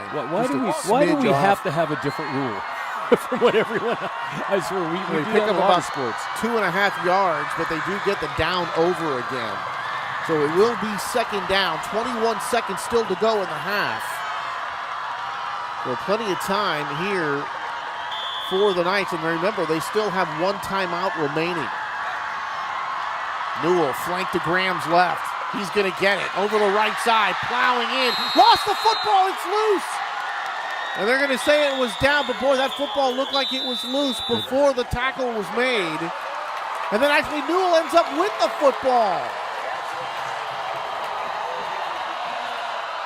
And Los Lomas going to burn their last time out here with 12 seconds to go.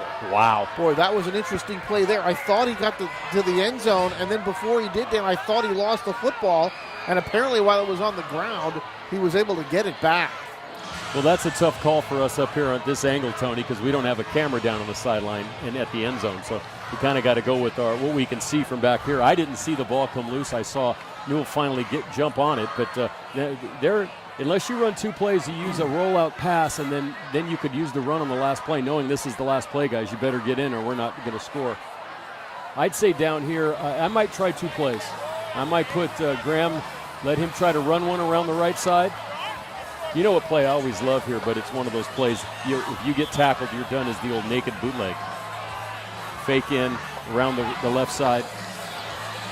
I guess you almost have to use that one depending on what your situation is defensively. You can see right now you got Thorpe wide on this side. It's going to be a quarterback sneak, and he is in for the touchdown. Yes, he is. By the hair on his chinny chin. So Graham able to sneak it through that A gap on the left side and find just enough room to get in the end zone for the touchdown. And what a wild finish to a wild first half of football. Well, we're tied at 20. This could make it 21-20, but it sets up a great second half. And that's the first non-Salooney Thorpe touchdown of the game. Here's Reese now to attempt the extra point. Try to give the Knights the lead. Snap, hold, kick is, and this one is blocked! And we are going to stay tied! Well, you couldn't ask for anything better, Tony, as we get ready for the second half. The Northgate crowd down here was cheering for a block. They got a block. And we're going to set up for a second half where I can guarantee you it's going to be a real easy locker room for both of these coaches. Los Lomas is going to write 13, 2, and 20 on the blackboard. And Northgate's going to write 12, 5, and 7 on the blackboard and say, guys, we got to try to find a way to stop these players, because it's a game that's been dominated with some good help underneath by guys like Porter for Los Lomas, who's played a nice little game, guys like Ventura for Northgate, who's been involved in some plays. McCarthy's been involved in some plays. So, but I'll tell you what, 2020 halftime rivalry game, can't ask for anything better than this. So Reed's going to kick it off here. Just a few ticks to go. 6 seconds. Here on the second half clock. We are all tied at 20 apiece. Here's Reese's kick. He's going to squib it. He's going to get picked up at the 20. It looked like, did they hand it off? And his tackle is going to be made. It's going to go across the 30 at the 33, and it shows just 1 second on the clock. And you can either Hail Mary this or Why just not? kneel on the football.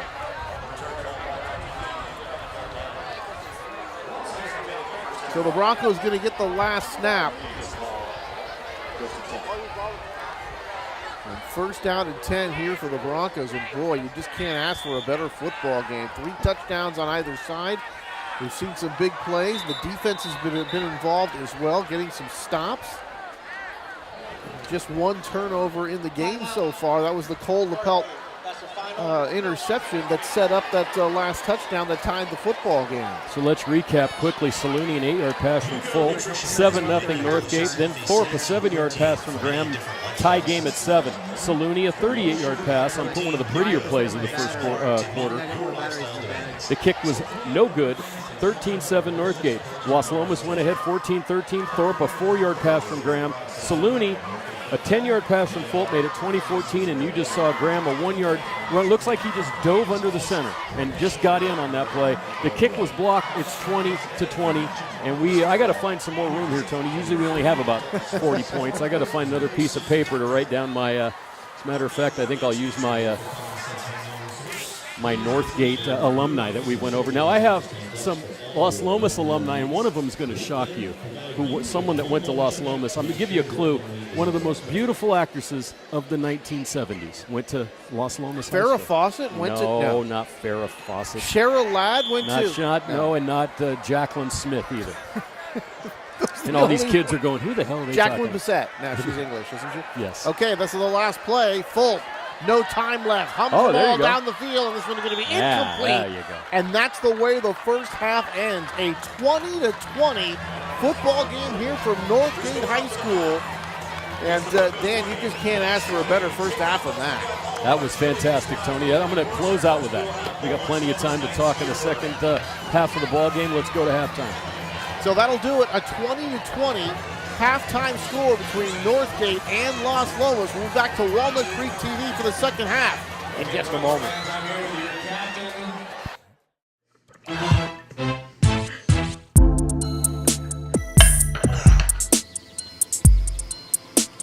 Bro, I don't know. I honestly don't think we should have had Jessica drive. Yeah, bro, Katie's about to be so fun. It's so worth it right now.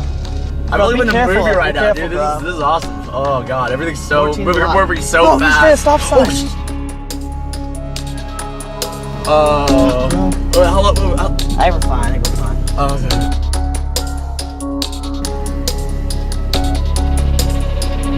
I'll tell you about it. Oh my god. I think it's act normal.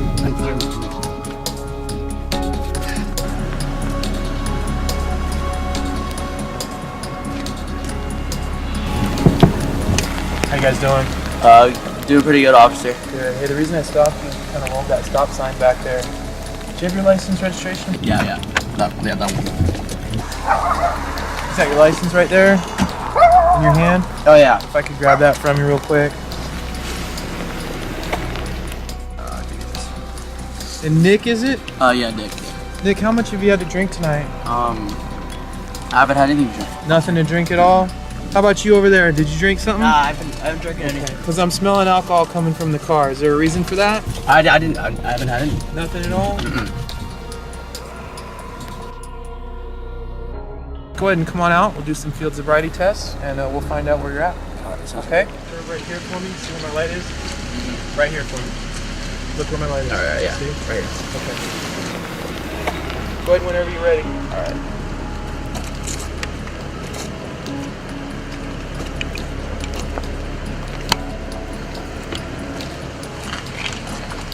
Deep breath in, blow. Keep going, keep going, keep going. That's the thing, is you have to kind of recognize what it is you're drinking when you're drinking and maybe call for a designated driver or a taxi, right? Oh yeah. All right.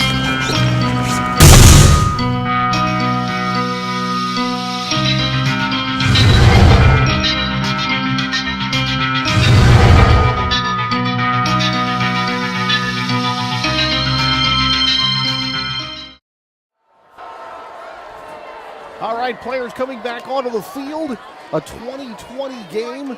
And boy, what a great game it's been. Porter, a couple of touchdowns on the Knight side. 3 for Saluni on the Broncos side, Dan. And that was probably one of the best halves of football that we've seen in a long time. It was, Tony, and we're looking forward to the second half. Everyone around the stadium seems to be a bit pumped up right now, what they've seen, and that's good. You know, it's you try to tell people, the sad fact is that every game generally ends in some team losing. But not always. You ever watch a soccer game? But just because you lose does not mean that you're a loser. Some of the great teams of all times have lost games. It's a game. But that's how people take it sometimes. You know, oh my God, you lost. I've seen some of the best South American ever. soccer fans. Yeah, well, you know, a little different. They're pretty touchy about those own goals. Sometimes you play your heart out and you just don't get a break, or something goes wrong at the wrong second and you lose. But this game right now so far, I mean, you couldn't ask for a more fortuitous missed extra point to make it 20-20 going into halftime. How even was that half? Well, you talk about good special teams, Anna. We don't have all the extra cameras, and we do show you some replays, but we don't get a chance to see those replays until Matt puts them in later on. But that blocked extra point turns out to be a huge play in this game. Yeah, we don't want to downplay it, but really this is a shoestring budget. And I'm wearing boots that don't even have shoestrings. It's a shoestring budget. We try to do the best we can. But yeah, we don't see that. We don't have 42 camera angles like they do in the NFL. We don't get to sit with the coaches and have a 3-hour dinner every night. We're lucky. You get the coach, he's putting his kid to bed at 9:27. I got 10 minutes for you. But they help us out as much as they can. They're always very gracious. I had a chance to talk to Ben Ballard. He talked about the league title, Dan, the share with Berean Christian at the end of last year and making the playoffs, so that was great for them. And, you know, Ben been at Northgate since 2008. He was a defensive coordinator under Justin Lowell. And then since 2010, this organization, this program, missed the playoffs just one time. Now, you go back several years before that, Dan, they never made the playoffs for God knows how long. And the funny thing about this setup is these teams are in the same league, but they're in a different conference. So they do not play each other in a league game. So they figured that out, Tony. They're in the same league, but they don't play a league game. That just does not make a whole lot of sense. That takes a while to get used to that. Because obviously in football, you could have them play. You only have one practice game, which would be interesting, but that's how they set it up over here. All right, getting ready to go here. Northgate going to kick off. So the Knights will get it first here as we start the second half. The crowd very enthused, and talk about the attendance for this game. This might huge. be the most highly attended game I've seen so far of this rivalry.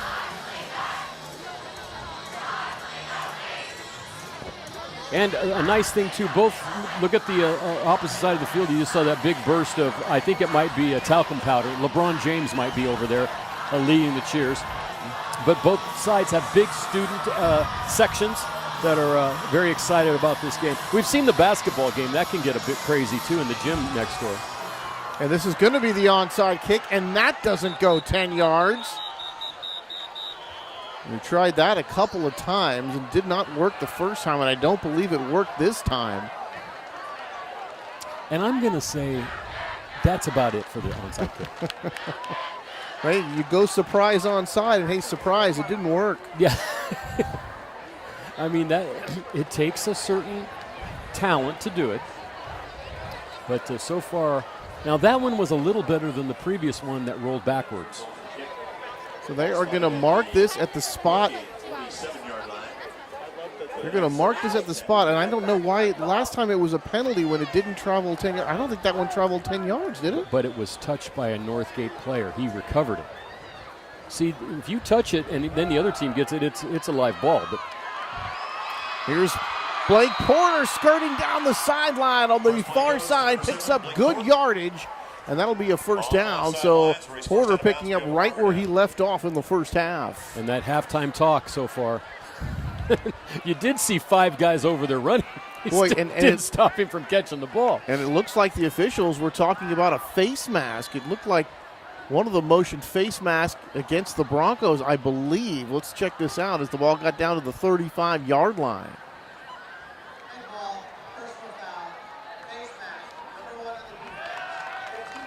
And remember, in high school, it is a 15-yard penalty, irregardless of how, there's a 5-yard penalty and a 15. In high school, it's 15.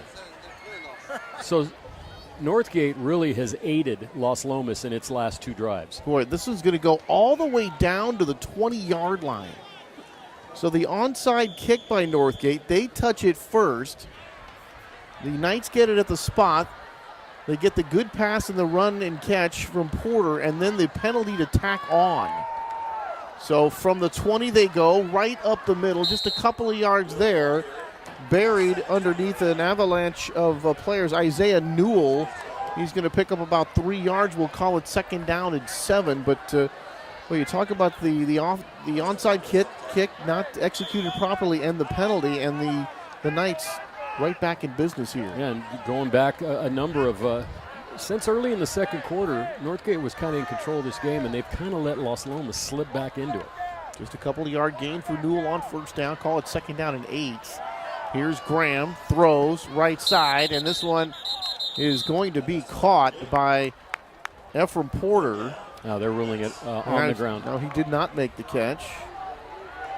And Porter was there, apparently played that one on a hop. It's going to bring up third down, and this would be absolutely huge here for the Bronco defense if they can get this one stopped.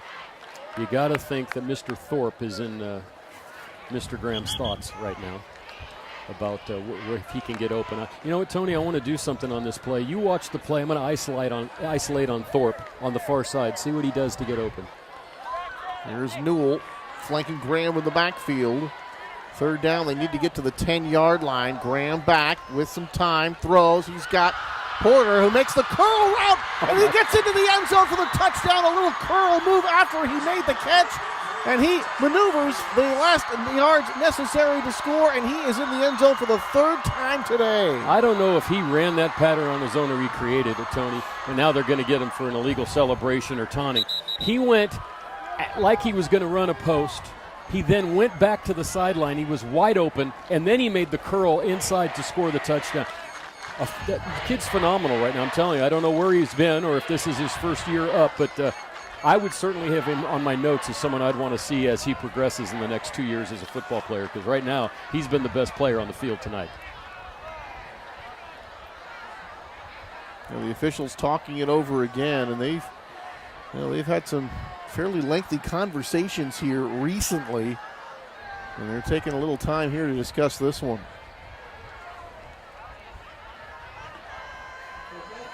They're going to pick up the flag, and I like that non-call. Well, you know something about this referee? Even though they're taking a little bit of time, they're getting things right. There hasn't been a complaint really about any of their calls tonight from either sideline. There was one close pass interference call, but that happens in every game. But these guys are getting the calls right, and that's good. Graham to hold, Reese to kick. Snap, hold, kick. It is good. So Northgate on its first possession here of the second half. With 11:07 to go, they have taken a 27-20 lead, and the Broncos got to be kicking themselves after that onside kick and the penalty to really give the Knights a golden opportunity and a golden opportunity, Dan, that they're able to cash in. And boy, Blake just made another really, really fine play. You talked about the route he ran, but then once he caught the ball, making that little curl move to get in the end zone, That was a great run after the catch. Well, the whole thing looked like it totally confused the defender on that play. What Northgate has to do right now, though, Tony, there's only 53 seconds into the second half in what might be the longest football game ever played. It's 2 hours in, and we just started the second half, and this is a high school game. They got to calm down. They got to just go back to the basics right now. What got them here? And quit onside kicking and quit worrying about things and quit taunting the other team and just go play football. Going to take this one from the 5, 10, 15, 20, 25, and out to the 30-yard line. 25-yard return, pinballing around off some defenders, and that was number 2, Marcus Dickerson, the feature back on that return. Now we have an injured Knight on the play, holding his left knee. It looks like, is that number 21 of the Knights, Nicky Baldetti, and he appears to be holding that, looks like his right knee. Or even below that. Might have a cramp. Look at how they're massaging his leg. Going right with that calf, and hopefully that's just what it is. And just see a smile on the face of one of the members of the staff here attending to Baldetti. So he looks like he's okay. He's got a You ever smile got one on of his those face. things? You're like laying down watching TV, and then you just get a cramp in your leg, and it feels like it's going to blow up. And then 5 seconds later, it goes away, and you're like, what caused that? I got my calf popped when I was playing basketball a few years ago. Couldn't walk on it. Very next day it was okay. I'm like, it's strange. It's very strange how the human body. Just want to thank there's Ron Carter. Ron Carter, how guys do, this is his style. Ron Carter's worked at 2,000 sporting events in his life. I think he's even worked at more than me and you, Tony. It's amazing they keep calling us back. That's the thing. I always figure every year they'll they go, can't get anybody else. I always figure they'll say, well, he forgot the season started. Who else is going to do it for a bowl of soup and a pat on the head? But some Rocco's Pizza always Rocco's makes Pizza. it. There you Rocco's go. Pizza gets me here. Works down from the 30. The Knights going to jump before this play gets started. So the hard count by Jack Fulp. And that's an encroachment penalty. We've seen that encroachment call a few times here, so the defensive line's a little bit jumpy at times. So 5 free ones for the Broncos. So this will make it first down and 5 as they operate from their own 36-yard line, trailing it by 7. Just getting underway here in the third quarter. Handoff, Dickerson gets away from a couple of guys and then going to be dragged down as he crosses the 40. So he picks up about 5, maybe 6, and that should be enough for a Broncos first down. That was an effective play to get to move the flags if they're going to give it to him. They might be just short. It looks like he got it on this side. I don't think he got it on the other side. So I think they're just short, maybe half a foot. Well, now they're moving them. But see, now they're moving the flags after they're ready to go. That one didn't work out too well. Open the offense, that 4 wide receiver spread as always. Dickerson going to get it. Runs on the right side, and Dickerson picks up good yardage as he gets to about the 45-yard line. So about 4 yards on that carry will bring up second down and 6. And that time you saw the man in motion coming from the trips to the right. And then the motion man got in there, and he was actually the lead blocker on the play. With the right side of the line over there. You see number 53, the big man, David Mayaki.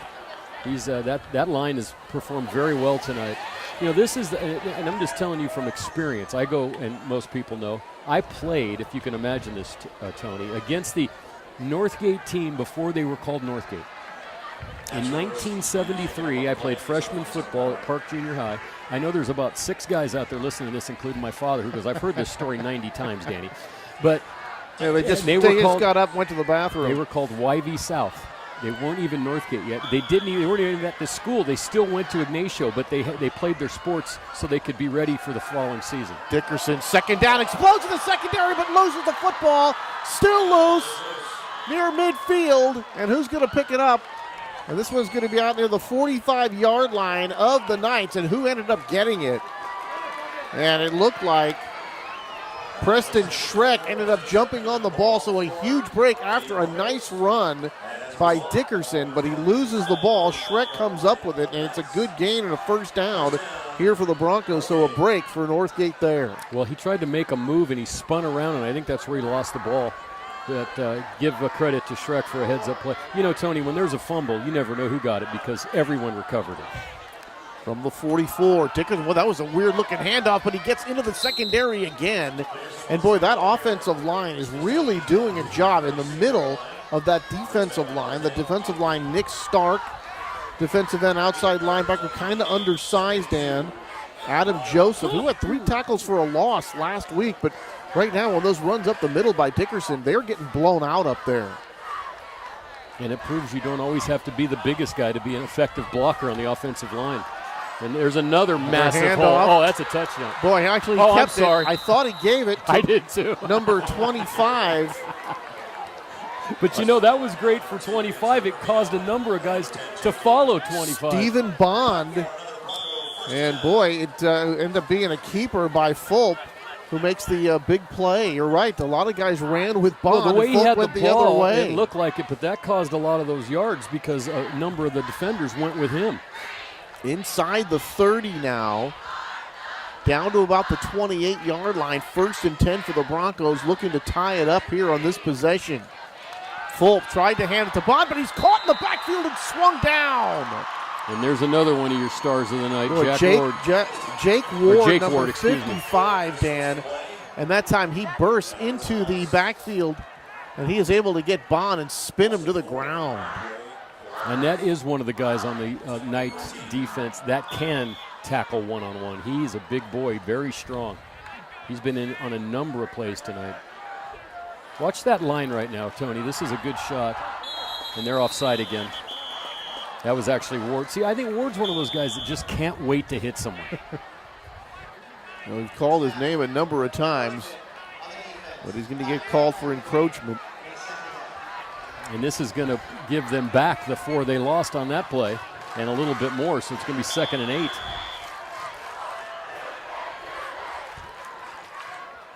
On 2nd down, Fulp looking over to the Broncos sideline for some instructions.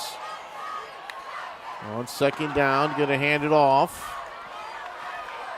and pile up inside. So a nice and stout on that defense up front for Los Lomas. Bunch of guys getting off the pile. Jack Calora, number 51, among those in on the tackle. But you see what Northgate has done here on this. They've let Los Lomas help them a little bit with penalties, and they just went back to their bread and butter, running the ball, simple plays, moving the chains. Now, though, they do need a conversion. They need, and I would say in this situation, the same way that Graham looks at number 7, Thorpe, he's going to be looking for his guy, Saluni, on this play. 3rd down from the 25. They need about 7. Here's Fulp rolling to his right. Throws, and this ball nearly picked off. That was number 2, Enzo Gravino, who had a hand on it, couldn't quite hold on, but nearly had the Knights' 2nd interception of the ballgame. That will bring up 4th down. Might be a little too long for a field goal here, so you figure they're going to go for it. Yeah, they worked the short side of the field that time, and they had a couple of guys over there, including Schreck.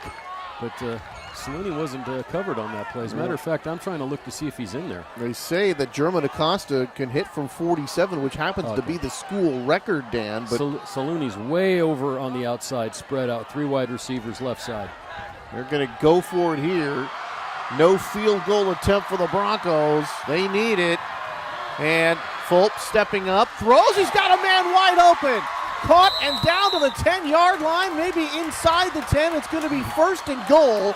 And the catch made. It's Saluni. There by Saluni.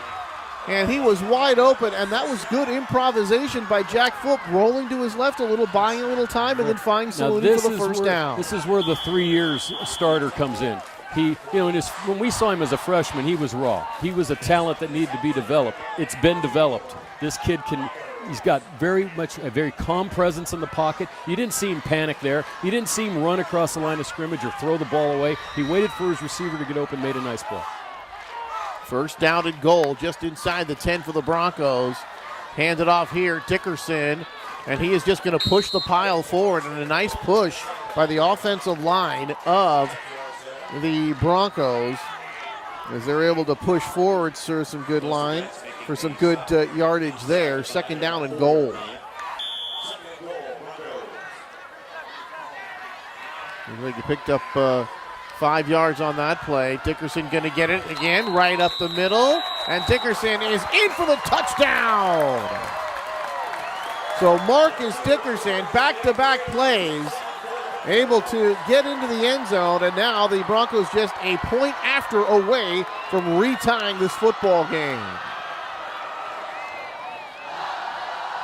And that was a simple play, Tony. That was just straight up the run, power running, straight up the gut.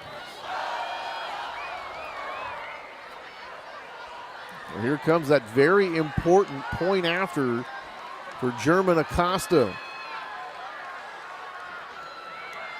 Snap, this one is low, picked up and spotted. The ball is going to be blocked. And of course, once that ball hits the ground, it has to be re-spotted, so to speak, or picked up and then spotted. Kind of throws the timing off.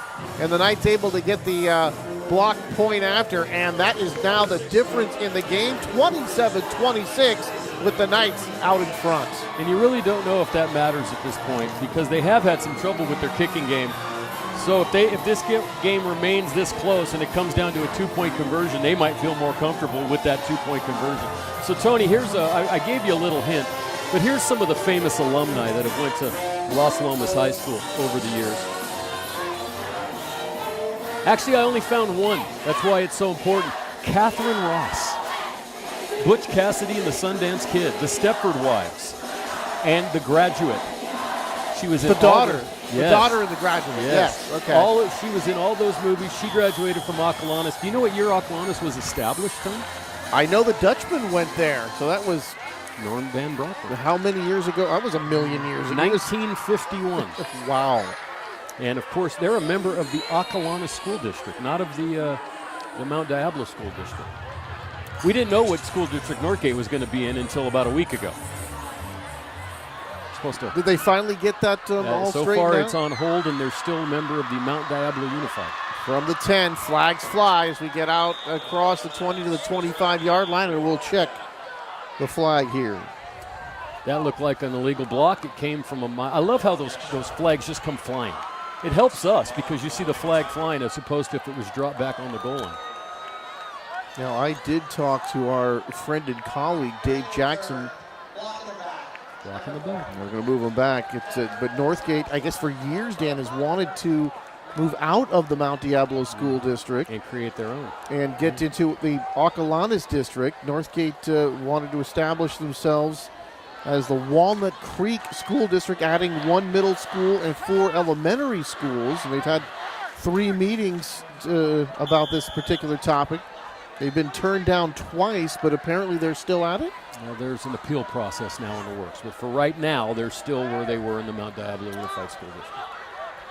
And that's sort of, and here on first down, hand it off. Newell has got it, and he's going to drag tacklers out across the 15 to the 20-yard line. It looks like he picks up about 5 yards on the play, and will bring up 2nd down here for the Los Lomas Knights.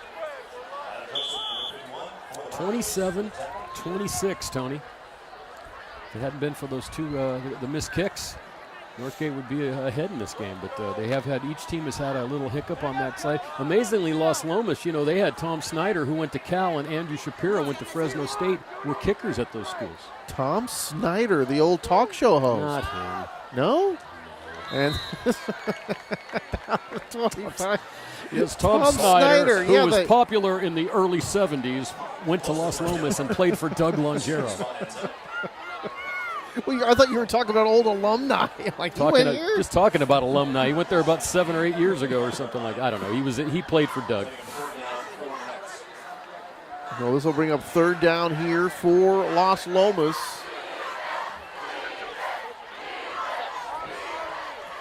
Graham, handoff, Newell trying to get out of the backfield. Second effort, but then he is really banged down hard. Boy, that was a big hit. Leveled that time, by number 15. Michael Kalbfleisch came in like a missile and just buried him after Newell was able to make a nice spin move off of a defender, but then probably sorry he stayed up for that hit. He took an ounce of Kalbfleisch on that play. Ouch. Man. That was one of the hardest hits we've seen here tonight. A good, legitimate hit in the chest. We like it. Newell, no worse for wear. I think he likes a little contact as well. It's going to be good enough for a first down here for Los Lomas to keep the drive going. Graham and throwing down the field here and looking for Blake Porter down there, but he's well covered this time. DeMarco Ventura, number 1, out there with him. That one's incomplete. It'll bring up second down.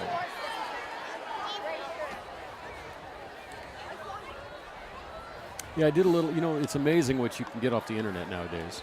You go on, you put in Los Lomas High School, you get a Wikipedia page, tells you when the school was established, famous alumni, certain things they've done. Of course, Los Lomas and Northgate are both schools that have been recognized as great educational institutions. I was starting to say institution with educational too. All right, here's Graham back with time, throws, that's far a hold. side. That's a hold. And then it looked like, holding, flags flying all over the place. And this one looks like it'll go against the Broncos. The line judge, the back judge, and 3 judges in the Los Lomas crowd all threw flags on that play.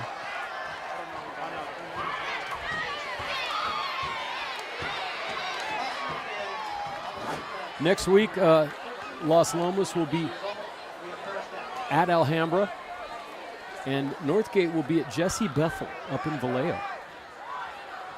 An intersectional game. So we get a 15-yard penalty and a first down. And I'd have to say at this point, the penalties have hurt Northgate more than they've hurt Los Lomas. We talked about the upcoming games Yes. for Northgate, Bethel and Rodriguez, so on the road. And so far, a loss to DeMonte Ranch and a win over Deer Valley. Oh. And here's Newell bursting into the secondary. And he gets all the way across the 45, inside the 45, down to about the 42-yard line. So another big play right there. And Isaiah Newell getting some good blocking over that left side and showing again that extra burst that he's got, kind of like Dickerson, where both these guys in between the tackles can make big plays. Yeah, and they're getting that initial thrust off the line. That time it looked like he ran over the left side of center and then able to gain a few more yards, 17 on the play. Handoff again, and this time not as long of a run, but able to pick up good yards as he gets out across the 40 and inside down to about the 39-yard line. And that's about 4 more yards on that play. Bring up second down and 6. Oh, what a great game tonight. Dan had alluded to the fact that over the years, he and I we've enjoyed doing the games, but there have been a lot of times where we've just gotten some duds. There's just no doubt about it. And this has been anything but that. Second down, Graham. Man in motion going to the far side. They're going to give it to him on that end around. And going to be a few yards short of the first down as that's Matt Schuler. He is going to get down to the 35-yard line. Going to leave him a couple of yards short of the first down. So it'll be third and very makeable here, but in this part of the field, they'll probably go for our fourth down anyway. And Tony, that's kind of a variation of a running play out of the old double wing we used to see. You got to since you've stretched the field so much, you've got to use those gaps, and a lot of times they use that end around play like that to get a runner outside, and then sometimes you fake it and you work back to the other side. Doug's very good at that kind of play, setting one play up to go to another play further in the game.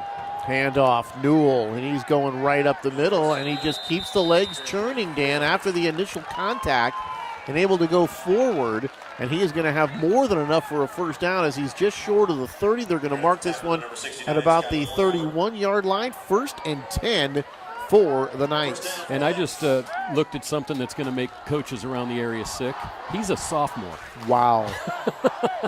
I mean, this kid really, he's probably not at Najee Harris's level, but Najee Harris wasn't at the level he was when he was a sophomore either. So, you look at the potential he has as a running back from what we've seen tonight. There's some spectacular play in his future.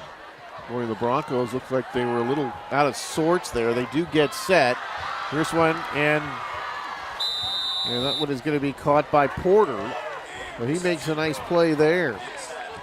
And Porter's been able to pick his spots, get open when one of the other guys that have really dominated offensively tonight, Thorpe, excuse me, Tony, and or Dickerson haven't been able to dominate that play. You've had Porter underneath on a number of plays. He's really helped. And you know another thing I like about him, he dropped one early, but he got over it, and he's starting to, you're still throwing the ball to him, and now he's making the catches. Boy, they are just now deciding to move the chains as the offense is set to go. So they'll get the chain gang gets set now. The offense ready to roll here. 1st and 10 from the 20-yard line. Here's Graham throwing. He's got his man. Touchdown! Wow. Guess who? And it is Thorpe again. One-on-one coverage, and that is just that fade pattern to the far side of the field. Perfectly thrown. Nice catch. And the Knights in the end zone again to extend their lead. I don't know that I've ever seen anything like this out of a receiver, a guy that no one really has kind of given you a heads up on. You know what I mean? Usually you get, watch this guy. That's 4 touchdown passes tonight, and he has been open every single time. He's almost undefensible in this offense the way they're running it tonight. 3 snap hold, and this one is blocked. And now we're right back. 33-26. Now it's a 7-point game again. So I'd have to say, Tony, so far tonight, the passing has been incredible. The running has been wonderful, and the kicking has been not so good. Well, the special teams have come up with 4 blocked extra points here tonight. So that's something we can work on. But I'll tell you what, anyone who's got Las Lomas ahead on their schedule is going to be marking down that. Who's that Thorpe kid? We got to watch him. So looking at Northgate's log so far, that loss 46-14 to Tamonte Ranch. That was back on August the 25th, and then a wild game as they beat Deer Valley 38-36. So they've been involved in some wild affairs already, and this one is just turning into a great football game. Now it's the Knights by 7. Northgate's got to stick to what they did that last drive, and that's why this quarter's going by so fast, Tony, because we had a lot of running plays, and the clock hasn't stopped as much as it had been. Here's Reese with the kickoff. And this one is going to spin down and be taken at about the 15-yard line, out across the 20, 25. And that'll bring up first down. Chris Rogan on the return. The Broncos have it, first down and 10. So they'll start from their own 27-yard line. They trail it by 7, but the way things are going, not for long. You know, you look at Rogan, and he's not the prototypical kick returner. You know, they're usually smaller, faster guys. They even used Dickerson on a kick return early in this half. But he's got this length about him, and he's able to, even when he gets out to contact, he gets another 5 yards. You see they're not backed up to their end zone. So it's kind of interesting to use a guy of that size in that position. Also, one thing you got to have, Tony, is someone that can catch the ball, because that's where you can really get messed up, and he's caught them all. First down and 10. Here comes Fulp and the Broncos, operating from the 27-yard line. Here's Dickerson breaking into the secondary, spins off a tackler and carries a couple of defenders with him out across the 40. That'll be a first down. You know, so Tony, 14 yards, 14 yards on the carry as they move the sticks. I'm going to watch the line because they're right in front of us here. I just really want to see what they're doing. If they're pulling a guard or what, they're getting some push and leverage in that front there, and Dickerson's doing the rest. Couple of scores on our out-of-town scoreboard. What I mean by that is Ron's cell phone. Handoff Dickerson. He's going to get a few more as he goes right up the middle again, about 3, maybe 4. Call it second down at 6. Antioch over San Leandro right now. They're in the fourth quarter down in that's an interesting game, but tell me the other 41-28. San Ramon Valley 45 over the Foothill Falcons in Danville. 45-0 over Foothill. In the world is going on there? And up the middle they go, and there's Dickerson again breaking into the secondary out across midfield. He's going to get inside the 45-yard line down to the 44, first and 10 Broncos. And boy, that middle has been wide open all night. Man, Waters Jamia hung on for life. It didn't look like anyone was going to tackle him. Now, Dickerson's actually coming out for a rest right now because he has been a workhorse.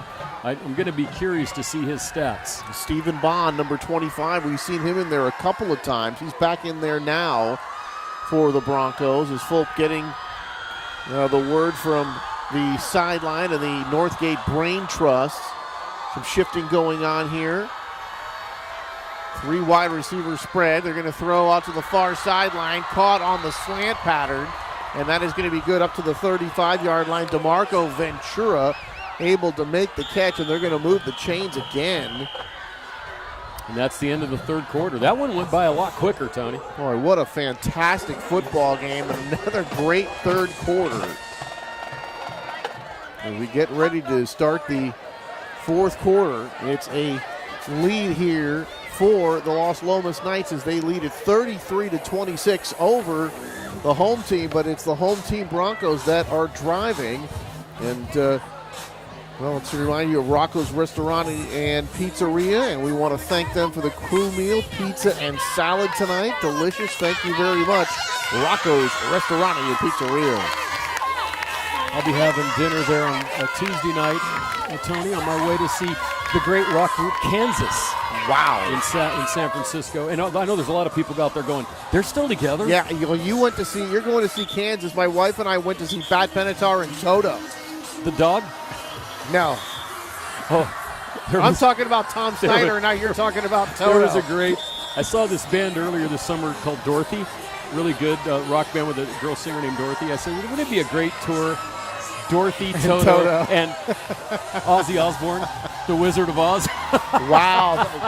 Boy. That'd be a great tour. Yeah, that is downright creative, Dan. Well, I know. Very nice. Every once in a while I come up with one.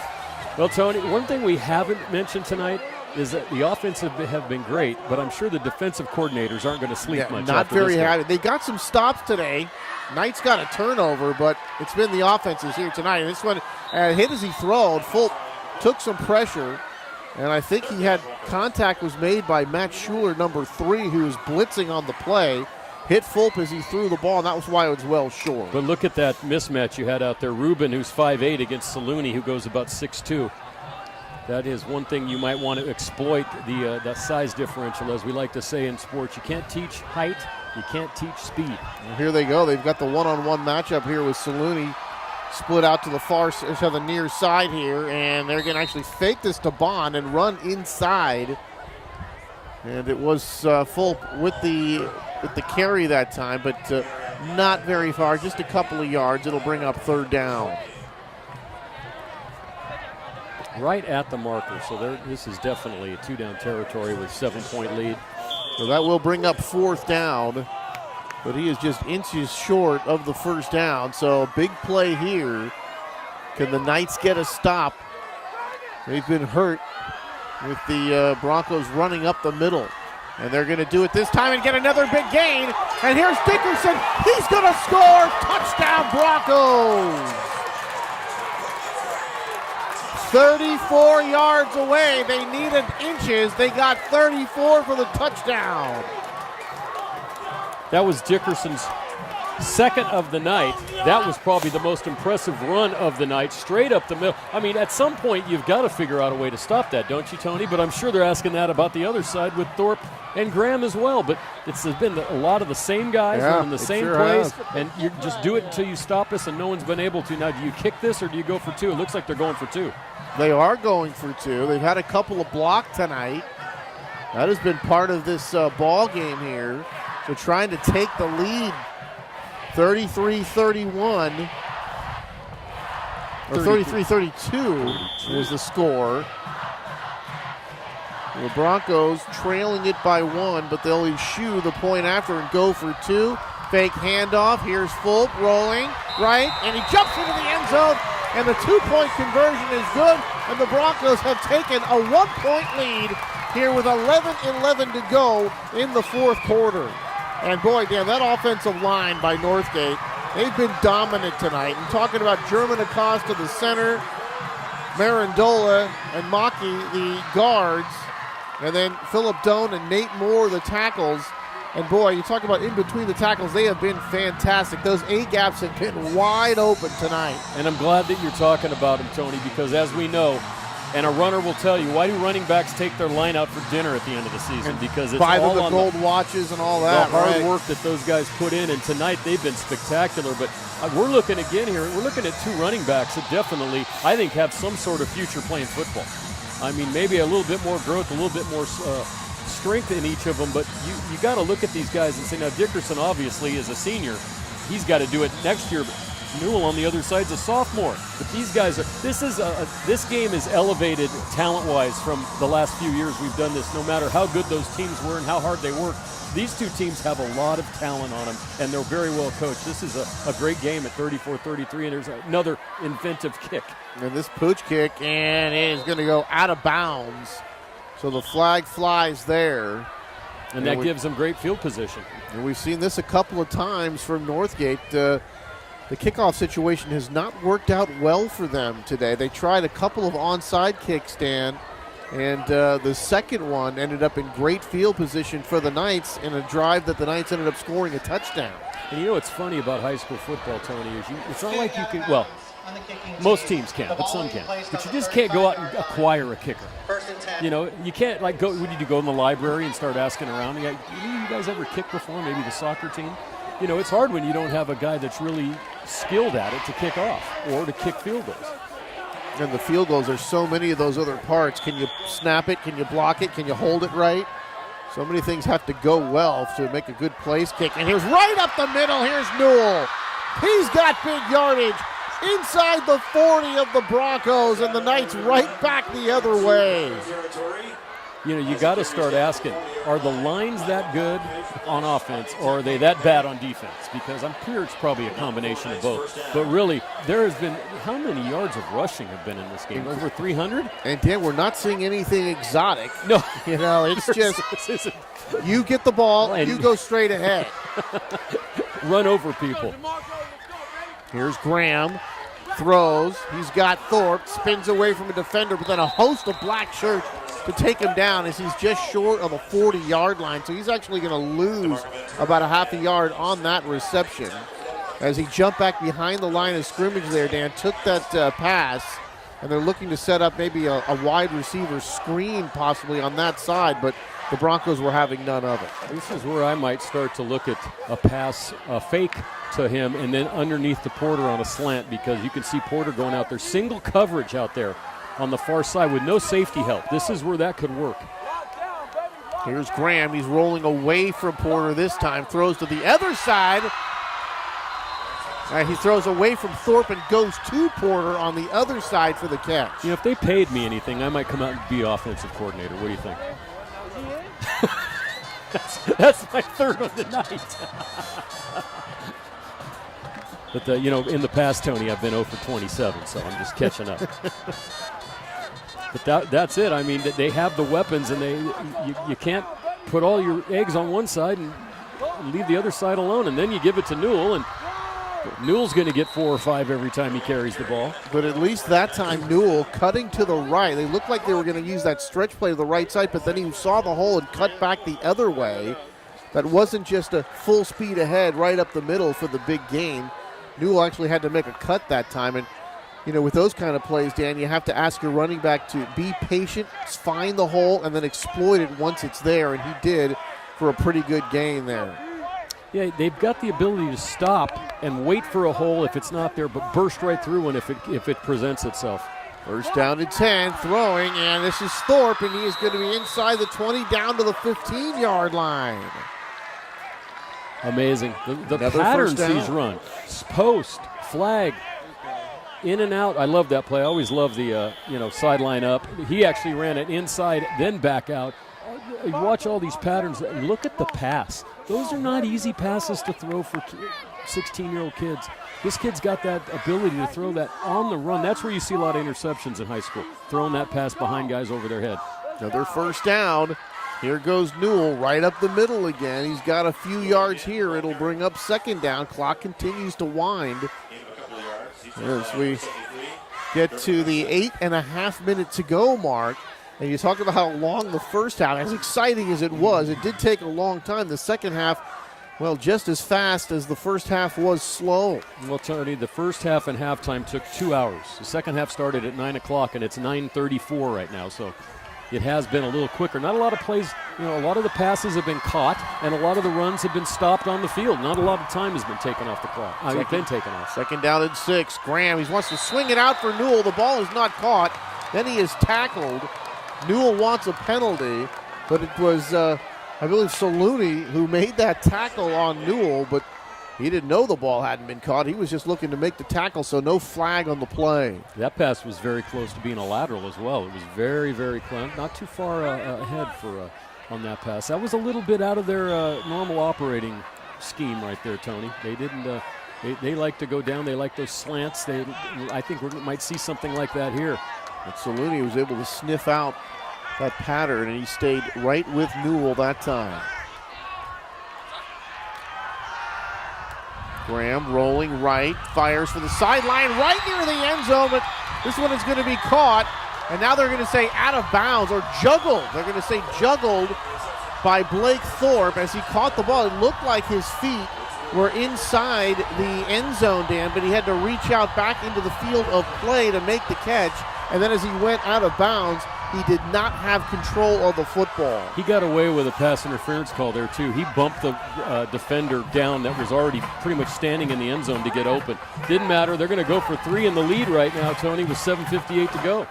They're going to go ahead and kick this, and Reese.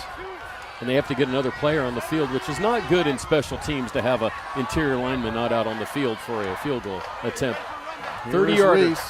From 30 yards away for the lead. Snap, hold, kick is good! Oh. And the Knights. Holy mackerel. Los Lomas has gone ahead now 36-34 with 7:54 to go. And Dan, I think we've seen everything now. Andrew Reese with the 30-yard field goal. And the seesaw affair here from Northgate High School continues with this 2017 version of Battle of the Creek right here on Walnut Creek TV, where TV comes home. You confuse me there, Tony. That's usually what you say when we take a commercial break. I was looking around. Are we still on? Yep. But that was a beautiful kick. See, that's something that Los Lomas has always been good at. They've always had a guy that could kick. And I seem to remember, Dan, we did a game at Los Lomas where I think it was a playoff game, if I'm not mistaken, where they made a kick at the last play of the game. Or something like that. Didn't the one hit the crossbar and go in? Something like that. Well, the very first games we ever did, they had a kicker named Richie Spidell, and Sanchez used to call him Spidle Man. and he became legendary for Spidle Man, and they've always had a good kicker over there. That's such an important aspect of the game, and if you don't get it right, it can really, really hurt you. Here's going to be taken by one of the upmen. He's just going to fall on it at the 25-yard line. So the Broncos are going to take over first down and 10, 7:54 to go from their own 25. They trail it 36-34 in what has been a fantastic football game. So, Tony, I got some interesting numbers for you. Another thing, they rate all the teams on Max Preps, right? So Los Lomas, coming into this game, was rated 11,508th in the nation and 845th in the state. That might go up after tonight's performance. Northgate was 3,084th in the nation and 255th in the state. I don't know how they come up with that, but they do somehow. Fulp is going to flip it out. He's got to back out of the backfield. And this is going to be a good gain out across the 30 near the 35-yard line. And that is going to be Preston Schreck, number 24. So Fulp, a very creative little pass to his back, swinging out of the backfield. And always the key to those is you've got to be able to hit your guy in stride so he has a chance to square those shoulder pads, Dan, look upfield, and have a chance to get away from defenders. Done very well there. Second down, here's Fulp with time. Now he's under pressure, and he is going to be taken down. Guess who? He is not going to get past the line of scrimmage. And was that Jake Ward again? I'll tell you. So the defenses have had their problems. Jake Ward has actually made a lot of plays here today. Spectacular. He reminds me of an old school Los Lomas lineman. That was something they always were. And they were a team that was resilient. They never gave up. Third down and short, third down and 1. It looked like the Knights jumped off sides. Boy, they've had that happen a couple of times today.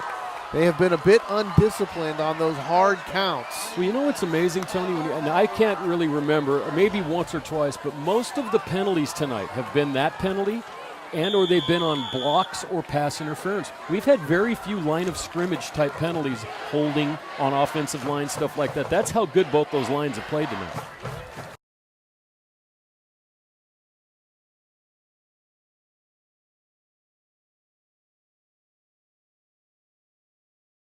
Soren Peterson just made a big catch and run, and before that it was a 34-yard gain for Marcus Dickerson running the football, and Northgate knocking on the door. You can see there, 6:30 to go. Well, they scored on that, Tony. Oh, they scored on that, Yeah. pardon me. They're going for missed two that. right now. Going for two. And they're going to push it in, and they are going to got get it. in. They Yeah. are going to get in. So that'll make it 42-36 in favor of Northgate. 6.5 to go here in the ball game as this wild seesaw affair continues. So we apologize for the technical difficulty, but a couple of great plays for Northgate, and they reclaim the lead. And unlike the Heidi game, we came back on, Tony. And there's some kids out there going, what the heck is a Heidi game? Well, for those of you that didn't know, in 1968 or 9, I believe it was, the Jets are playing in Oakland.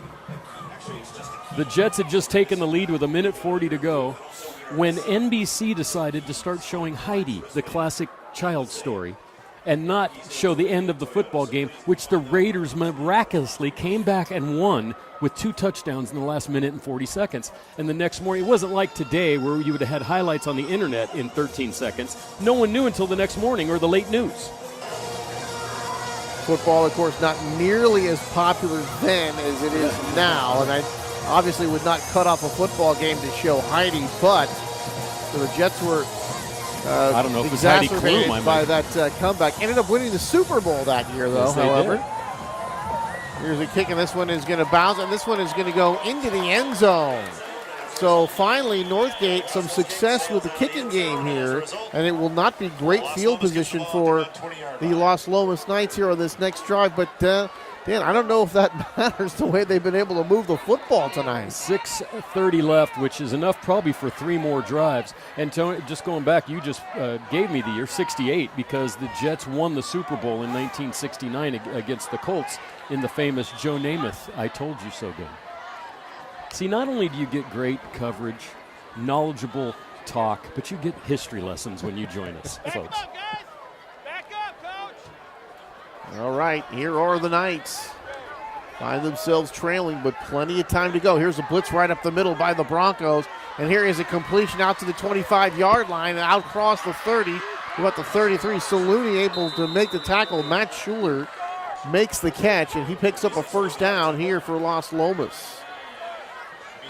That was a very nice play there by Graham, the quarterback, recognizing he had the blitz right up the middle, threw into the vacated spot. Well, that's the kind of thing that a much more experienced quarterback would be able to do, but he's been able to pick off that kind of stuff tonight. Here's a handoff, Newell. Saluni's going to get him, but Newell's going to get out across the 40 to about the 41-yard line. Picks up about 7 on the play, leaving about 3 yards short of the first down.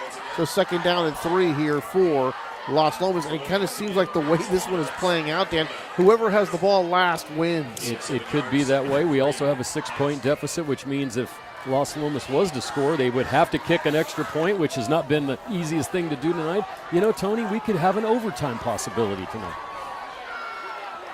Handoff, Newell jumps over a defender, and he is going to get first down yardage as he gets to the 45-yard line. That will give them a first down. Of course, the clock stops while they set the chains. As soon as the chain gang is set to go, the clock will begin to roll. And it's going now at 5:27. 3 timeouts for each team.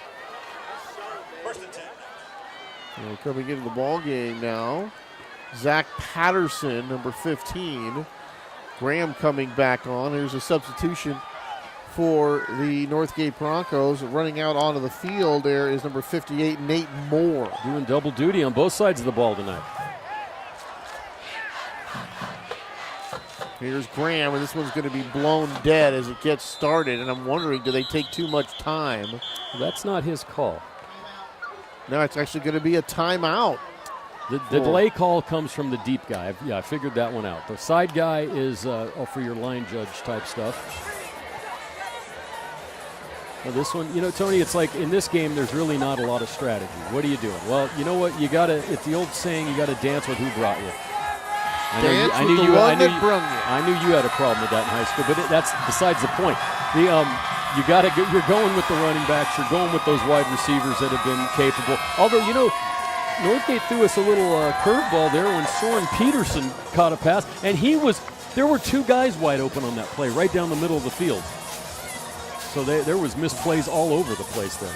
Yeah, sometimes it's the surprise guy right now who can make the big play, and as you alluded to, Peterson on that last Bronco drive got in for the touchdown to give Northgate the lead. Here comes the blitz. Here's Graham's pass. This one is tipped and incomplete. And boy, that fell in between a trio of black jerseys, and the closest one to it was number 13, Jack Fulp, the quarterback. And boy, that he didn't turn around in time, Dan, but that could have been a huge game changer right there. They must like Jack in the defensive backfield late because he's not a starter on defense, but you don't want to play him every day play on defense, but right now you're in crunch time with a 6-point lead. From the 45-yard line, 2nd down and 10 here for the Knights. Here's Graham rolling right, looking, fires to the sideline. He's got a man. It's Porter, and Ephraim Porter's going to have him about 13 yards, and he picks up the first down. Very nice throw right to the sideline, and there was Porter able to tiptoe before going out of bounds. He's able to make the catch and pick up the first down. Well, Porter has that possession receiver ability. Yeah, he gets that. He's able to catch passes in tight places and able to go. He gets right to the sticks. He knows where that stick is. Inside the 45. Newell making a couple of guys miss in space and able to get to the inside the 40-yard line and down to close to the 35-yard line. And boy, in a very tight space that time, he was able to make a couple of nice moves and make guys miss. That wasn't just a huge open hole, Dan. That was actually some very nice running by Newell. He's shifty as well. And that's, of course, all the great running backs had power, speed, and the ability to make guys miss. So it's going to be a short yardage situation here. Just a couple of yards for the first down. Here's Graham rolling to the short side of the field. Throws. This one, where it looked like Saluni was able to knock that one down, I believe. So he knocks it down here at the line of scrimmage. That's going to bring up 3rd down now. But clearly 2-down territory here for Los Lomas. Boy, what a great football game we've had here on Walnut Creek TV in the Battle of the Creek. 78 points. I guarantee we're in the 800 to 900 yards of total offense range. It's amazing. And after the two just horrible seasons that the Knights have experienced, Doug Lonchero comes back at the helm, and they look like a real football team again. Well, this is where the 49ers want to get. We might not win every game, but we're going to be fun. And that's what they have to prove, that they're actually watchable now, and Los Lomas is back to being extremely watchable. Fake handoff. This one is going to be complete. That is going to be a first down, and that was Zach Patterson, number 15. So every now and then, both teams going to not one of the featured players here, but one of the understudies here, and they're getting some contributions. And you know something, when you go back in the past, Los Lomas was never a defensive powerhouse in those days. Remember the games, 38, 37, right. 40. That's right, very good They point. gave up a lot of points. Their thing was, we're going to outscore you, and that's what they're going to have to do tonight. First down and 10 from the 30, and this one is blown dead. And we've got an injured. It looks like we have an injured Bronco, slow to get up with one of the defensive linemen. Can't quite see the number there. And now able to get up and get off on his own power. And that is number 60, Joey Marandola. You know, he could have got hurt stopping. You know, they were ready to go on that play, and the whistle came late, and he could have just tweaked something on that quick start. It looks like he's okay right now. Well, Marandola will head to the sideline, and they'll to check him out to make sure everything's okay, but he's certainly walking off under his own power and looks to be okay. Well, you know, when we talk about this league, you look at where Northgate is. They're in the league with Alhambra, College Park, Mount Diablo, Ignacio Valley, and Berean Christian. I would think Northgate, College Park, and perhaps Berean are the favorites there. College Park's 2-0, and they've had some big wins. Over here is where all the powerhouses sit. Miramani, Campo Lindo, Acalanes, Los Lomas, Clayton Valley, and Concord. That's a heck of a division of high school football.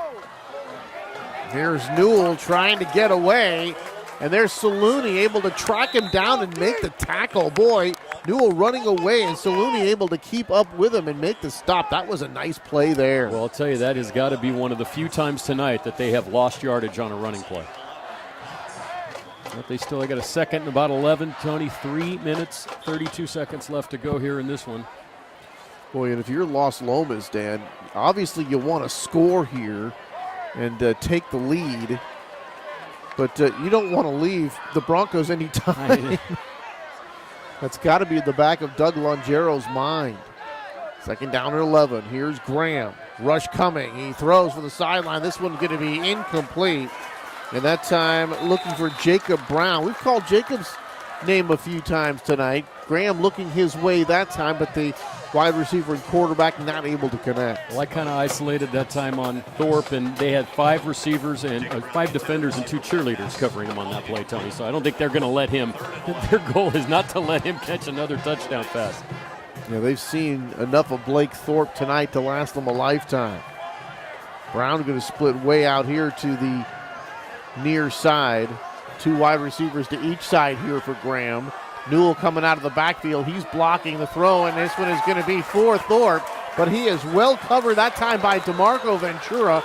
The ball had to be thrown high because Ventura was in such a good position that time, and that one's off onto the sideline somewhere, 4th down. And see, that's that time, as you could tell, they split him out, isolated him one-on-one with a cornerback, but there was safety help that time, which forced him to the sideline, and then the throw was high. So this is, I'm not going to say this is the ball game, but with 2 timeouts, but this is a very, very big play if Los Lomas expects to win this game. Yeah, 4th down and 11, Dan. They need the Bronco 20-yard line. The Bronco fans want defense here.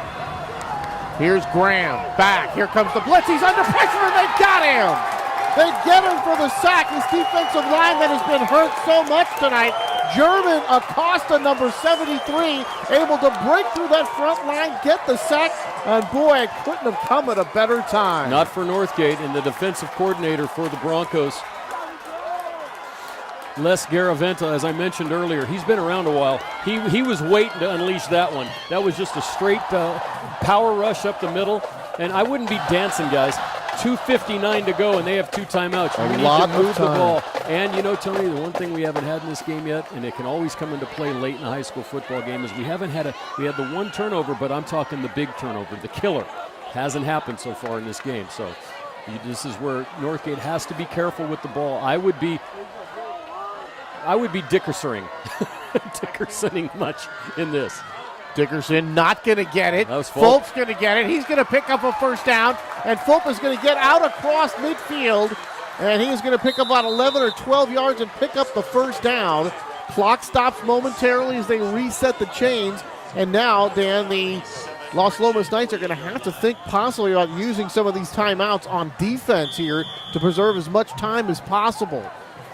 Yeah, they can run this down to about 2:15, so you got to think they really need to stop here in a timeout and another one. They might have a minute or so left, and but the way Graham can throw to the sideline, they would have a possibility, but they have got to stop them on the next couple of plays. Here's Fulp, and that's I call it a shotgun. It's more like a pistol formation with the back behind him, and Dickerson going to get it, but he's going to be stacked up right at the line of scrimmage. He will not gain a yard here, so a good stout play defensively for Los Lomas. He might have lost even a half a yard that time, but the clock continues to move, and now they're going to call timeout and burn their second timeout here of the half. That leaves them with just 1 and 2:17 to play here in the 4th quarter, and what a football game that we've had for you here tonight. And great strategies, good coaching decisions, some not so good coaching decisions, but that's all part of the ball game. But this one's going to come down to really these next couple of plays are going to determine the winner of this game, it looks like, Tony. Northgate, and I'll tell you, Fulp, he's got a little bit more on the running side going for him. He's really able to pull that ball out at the last second and make the right move inside and gain yardage.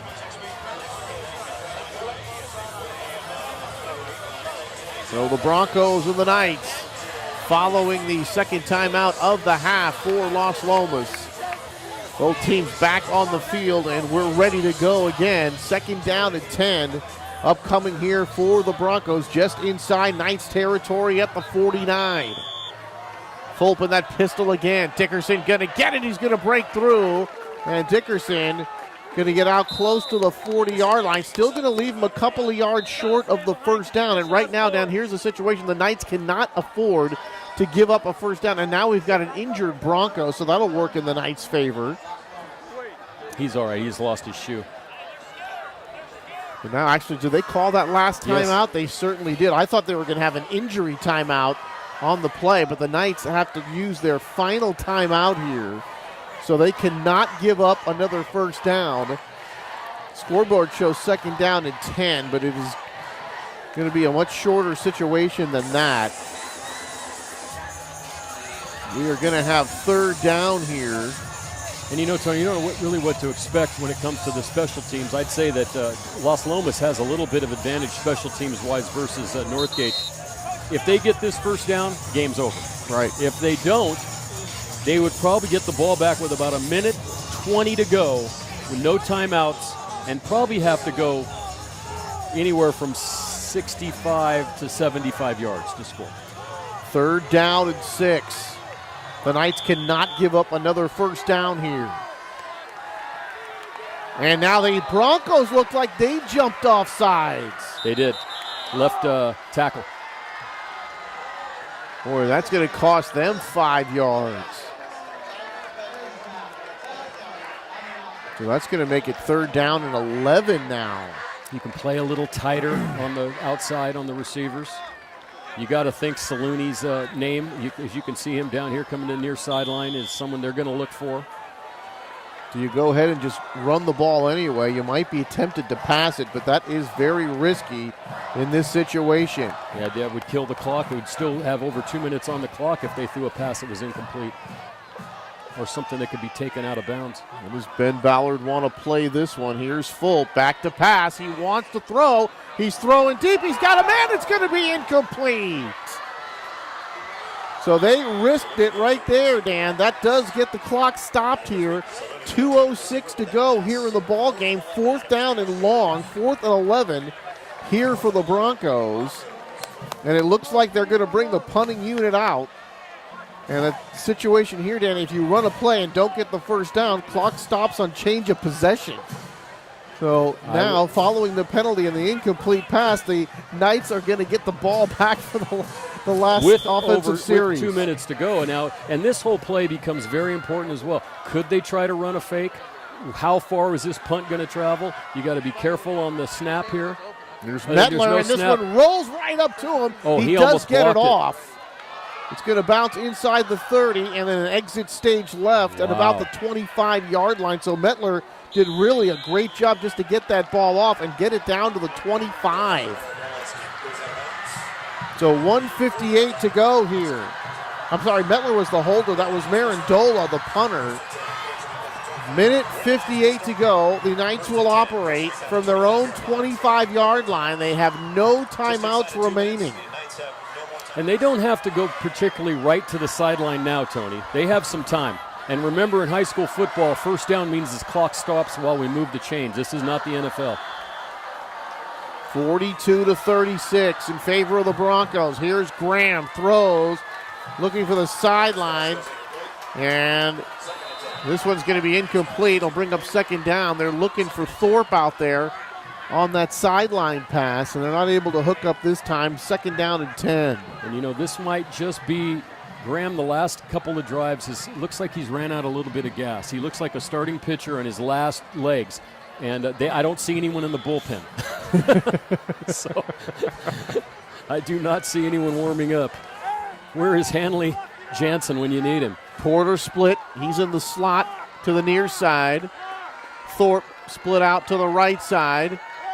Here's the throw, and this one's going to be intercepted on the sideline, and it looks like he's going to be out of bounds. It's DeMarco Ventura who comes up with a huge defensive play, and the Broncos can now just kneel on the ball and take the victory. That was what you call going back to the well one too many times, Tony. They just kept throwing over there and throwing over there. And at some point, like I said, they did not have to worry about the clock. A slant pattern perhaps towards the near sideline might have worked there, but finally, after a while, you got to figure, I've seen it 20 times tonight, I'm going to make a play once. It's just unfortunate for Los Lomas that they made it in that situation, and now, barring a miracle, they're going to lose this game, which was a fantastic high school game. Well, no timeouts remaining for the Knights. Minute 48 to go. This is victory formation coming up here for the Broncos. So, DeMarco Ventura coming up with the huge interception here. The first turnover of the night for the Knights, right? Not Los Lomas. Snap, kneel, and they'll just let the time run out. So what a fantastic ball game here tonight. Well, you just cannot ask for a better return on your entertainment dollar on a Friday evening, I'll tell you. Not when you consider what NFL teams ask you to pay. You would think that if, for $400 a ticket, that Joe Montana sat next to you for the whole game.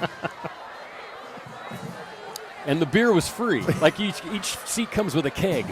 Well, even that, Montana was a great player, but as a talker, he's kind of boring. I'm just saying. I'd want a little more entertainment than that. All right, give me Warren Sapp then.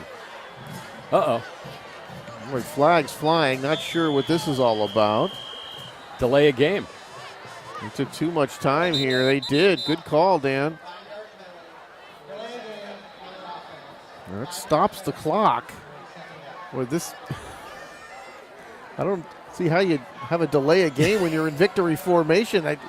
I'd be counting in my head. It's 24, not like 23, but it's 22. not like you're going over what play you're going to call. Kneel down. Tony, we see things in simpler terms than most people. Now they're going to kneel down with a minute 3 to go. And the clock stopped. It's funny, even in high school, it's just a little different where they're snapping the ball to the quarterback who's back in that pistol formation. And just looking at the way the ball comes into the quarterback's hands, there's something could go wrong there. You never know. Although I think that Fulp now as a junior has a lot more I would still want to more calm in the pocket. I would still want the quarterback to be taking the ball from under center here. Fulp will take it from that pistol and that short shotgun set. Here's another one. This should be it. Yep. And that will do it. So the Broncos survive. They win a seesaw affair here, a final score of 42-36. And listen to the hand that the Broncos are getting from the Northgate faithful after they have just seen a fantastic football game. Both teams should be, like I said, no one lost tonight. One team scored 6 more points than the other team did. Both teams performed admirably. There was a lot of great coaching, as I mentioned, some questionable coaching, but that's always the fun part of the ball game. I thought the officiating crew did a great job tonight. There was no problems in this game whatsoever. And you got to remember, there's only 5 of them, Tony. 5 guys out there. They're in other jobs, there's 7. So everything about this game was great. I thought I was great. No. Well, you were fantastic, Dan. You were tremendous. Ron Carter did a great job. That Matt Bolander, who knows where he's been all night. We have to see him. But no, this is what it's all about. And like you said, for $8, oh, you just can't beat that. You can't even go to a movie anymore for that. This was fantastic. So I look forward, really, in the last couple of years, we hadn't said this, but I really look forward to next year's game. Well, Dan, you can break it down for us, talking about some of the great performances here tonight. Marcus Dickerson had a huge game. Saluni was great. Fulp was fantastic. And, of course, DeMarco Ventura, that Northgate defense, they got the ball was moved on them quite a bit tonight, but when they had to have a play, DeMarco Ventura was able to make it. And also, how about the sack that German Acosta got? That was huge. Second to last offensive series for the Knights. Northgate, a couple of times, Acosta made that play. They made a big play on the interception. But, of course, individually, both quarterbacks were fabulous. Fulp, I guarantee you these guys were in the 200s or maybe 300s throwing. Also for Los Lomas, Dylan Graham, a junior, he did a great job. We'll look forward to seeing him and Fulp in the next game. Dickerson and Newell both had to be over 100 yards. Saluni had 3 touchdown catches. Thorpe had 4 touchdown catches. Dickerson scored twice. It really, if you look at the stars of the game, the stars came through. But some other guys played some nice roles. Porter for Los Lomas had a nice game. On the Northgate side of the ball, we called Mayaki's name a number of times. We called Saluni's name on both sides of the ball. Number of guys, Cabflesh made a big play on that one that we saw, a big hit. So we had everyone made everyone contributed, Tony. I'm getting ahead of myself. Everyone contributed, and there were some spectacular star-like performances tonight. But it was a great game, 42-36. Hope we can do another one down the line sometime. So that'll do it. 42-36 is the final at the 2017 Battle of the Creek here at Northgate High School. It's the Northgate Broncos taking on the Los Lomas Knights. They win it by the final of 42-36. For Dan Wall, for Matt Bolender, for Ron Carter, that's our Walnut Creek crew. I'm Anthony Schultz saying good night from Walnut Creek.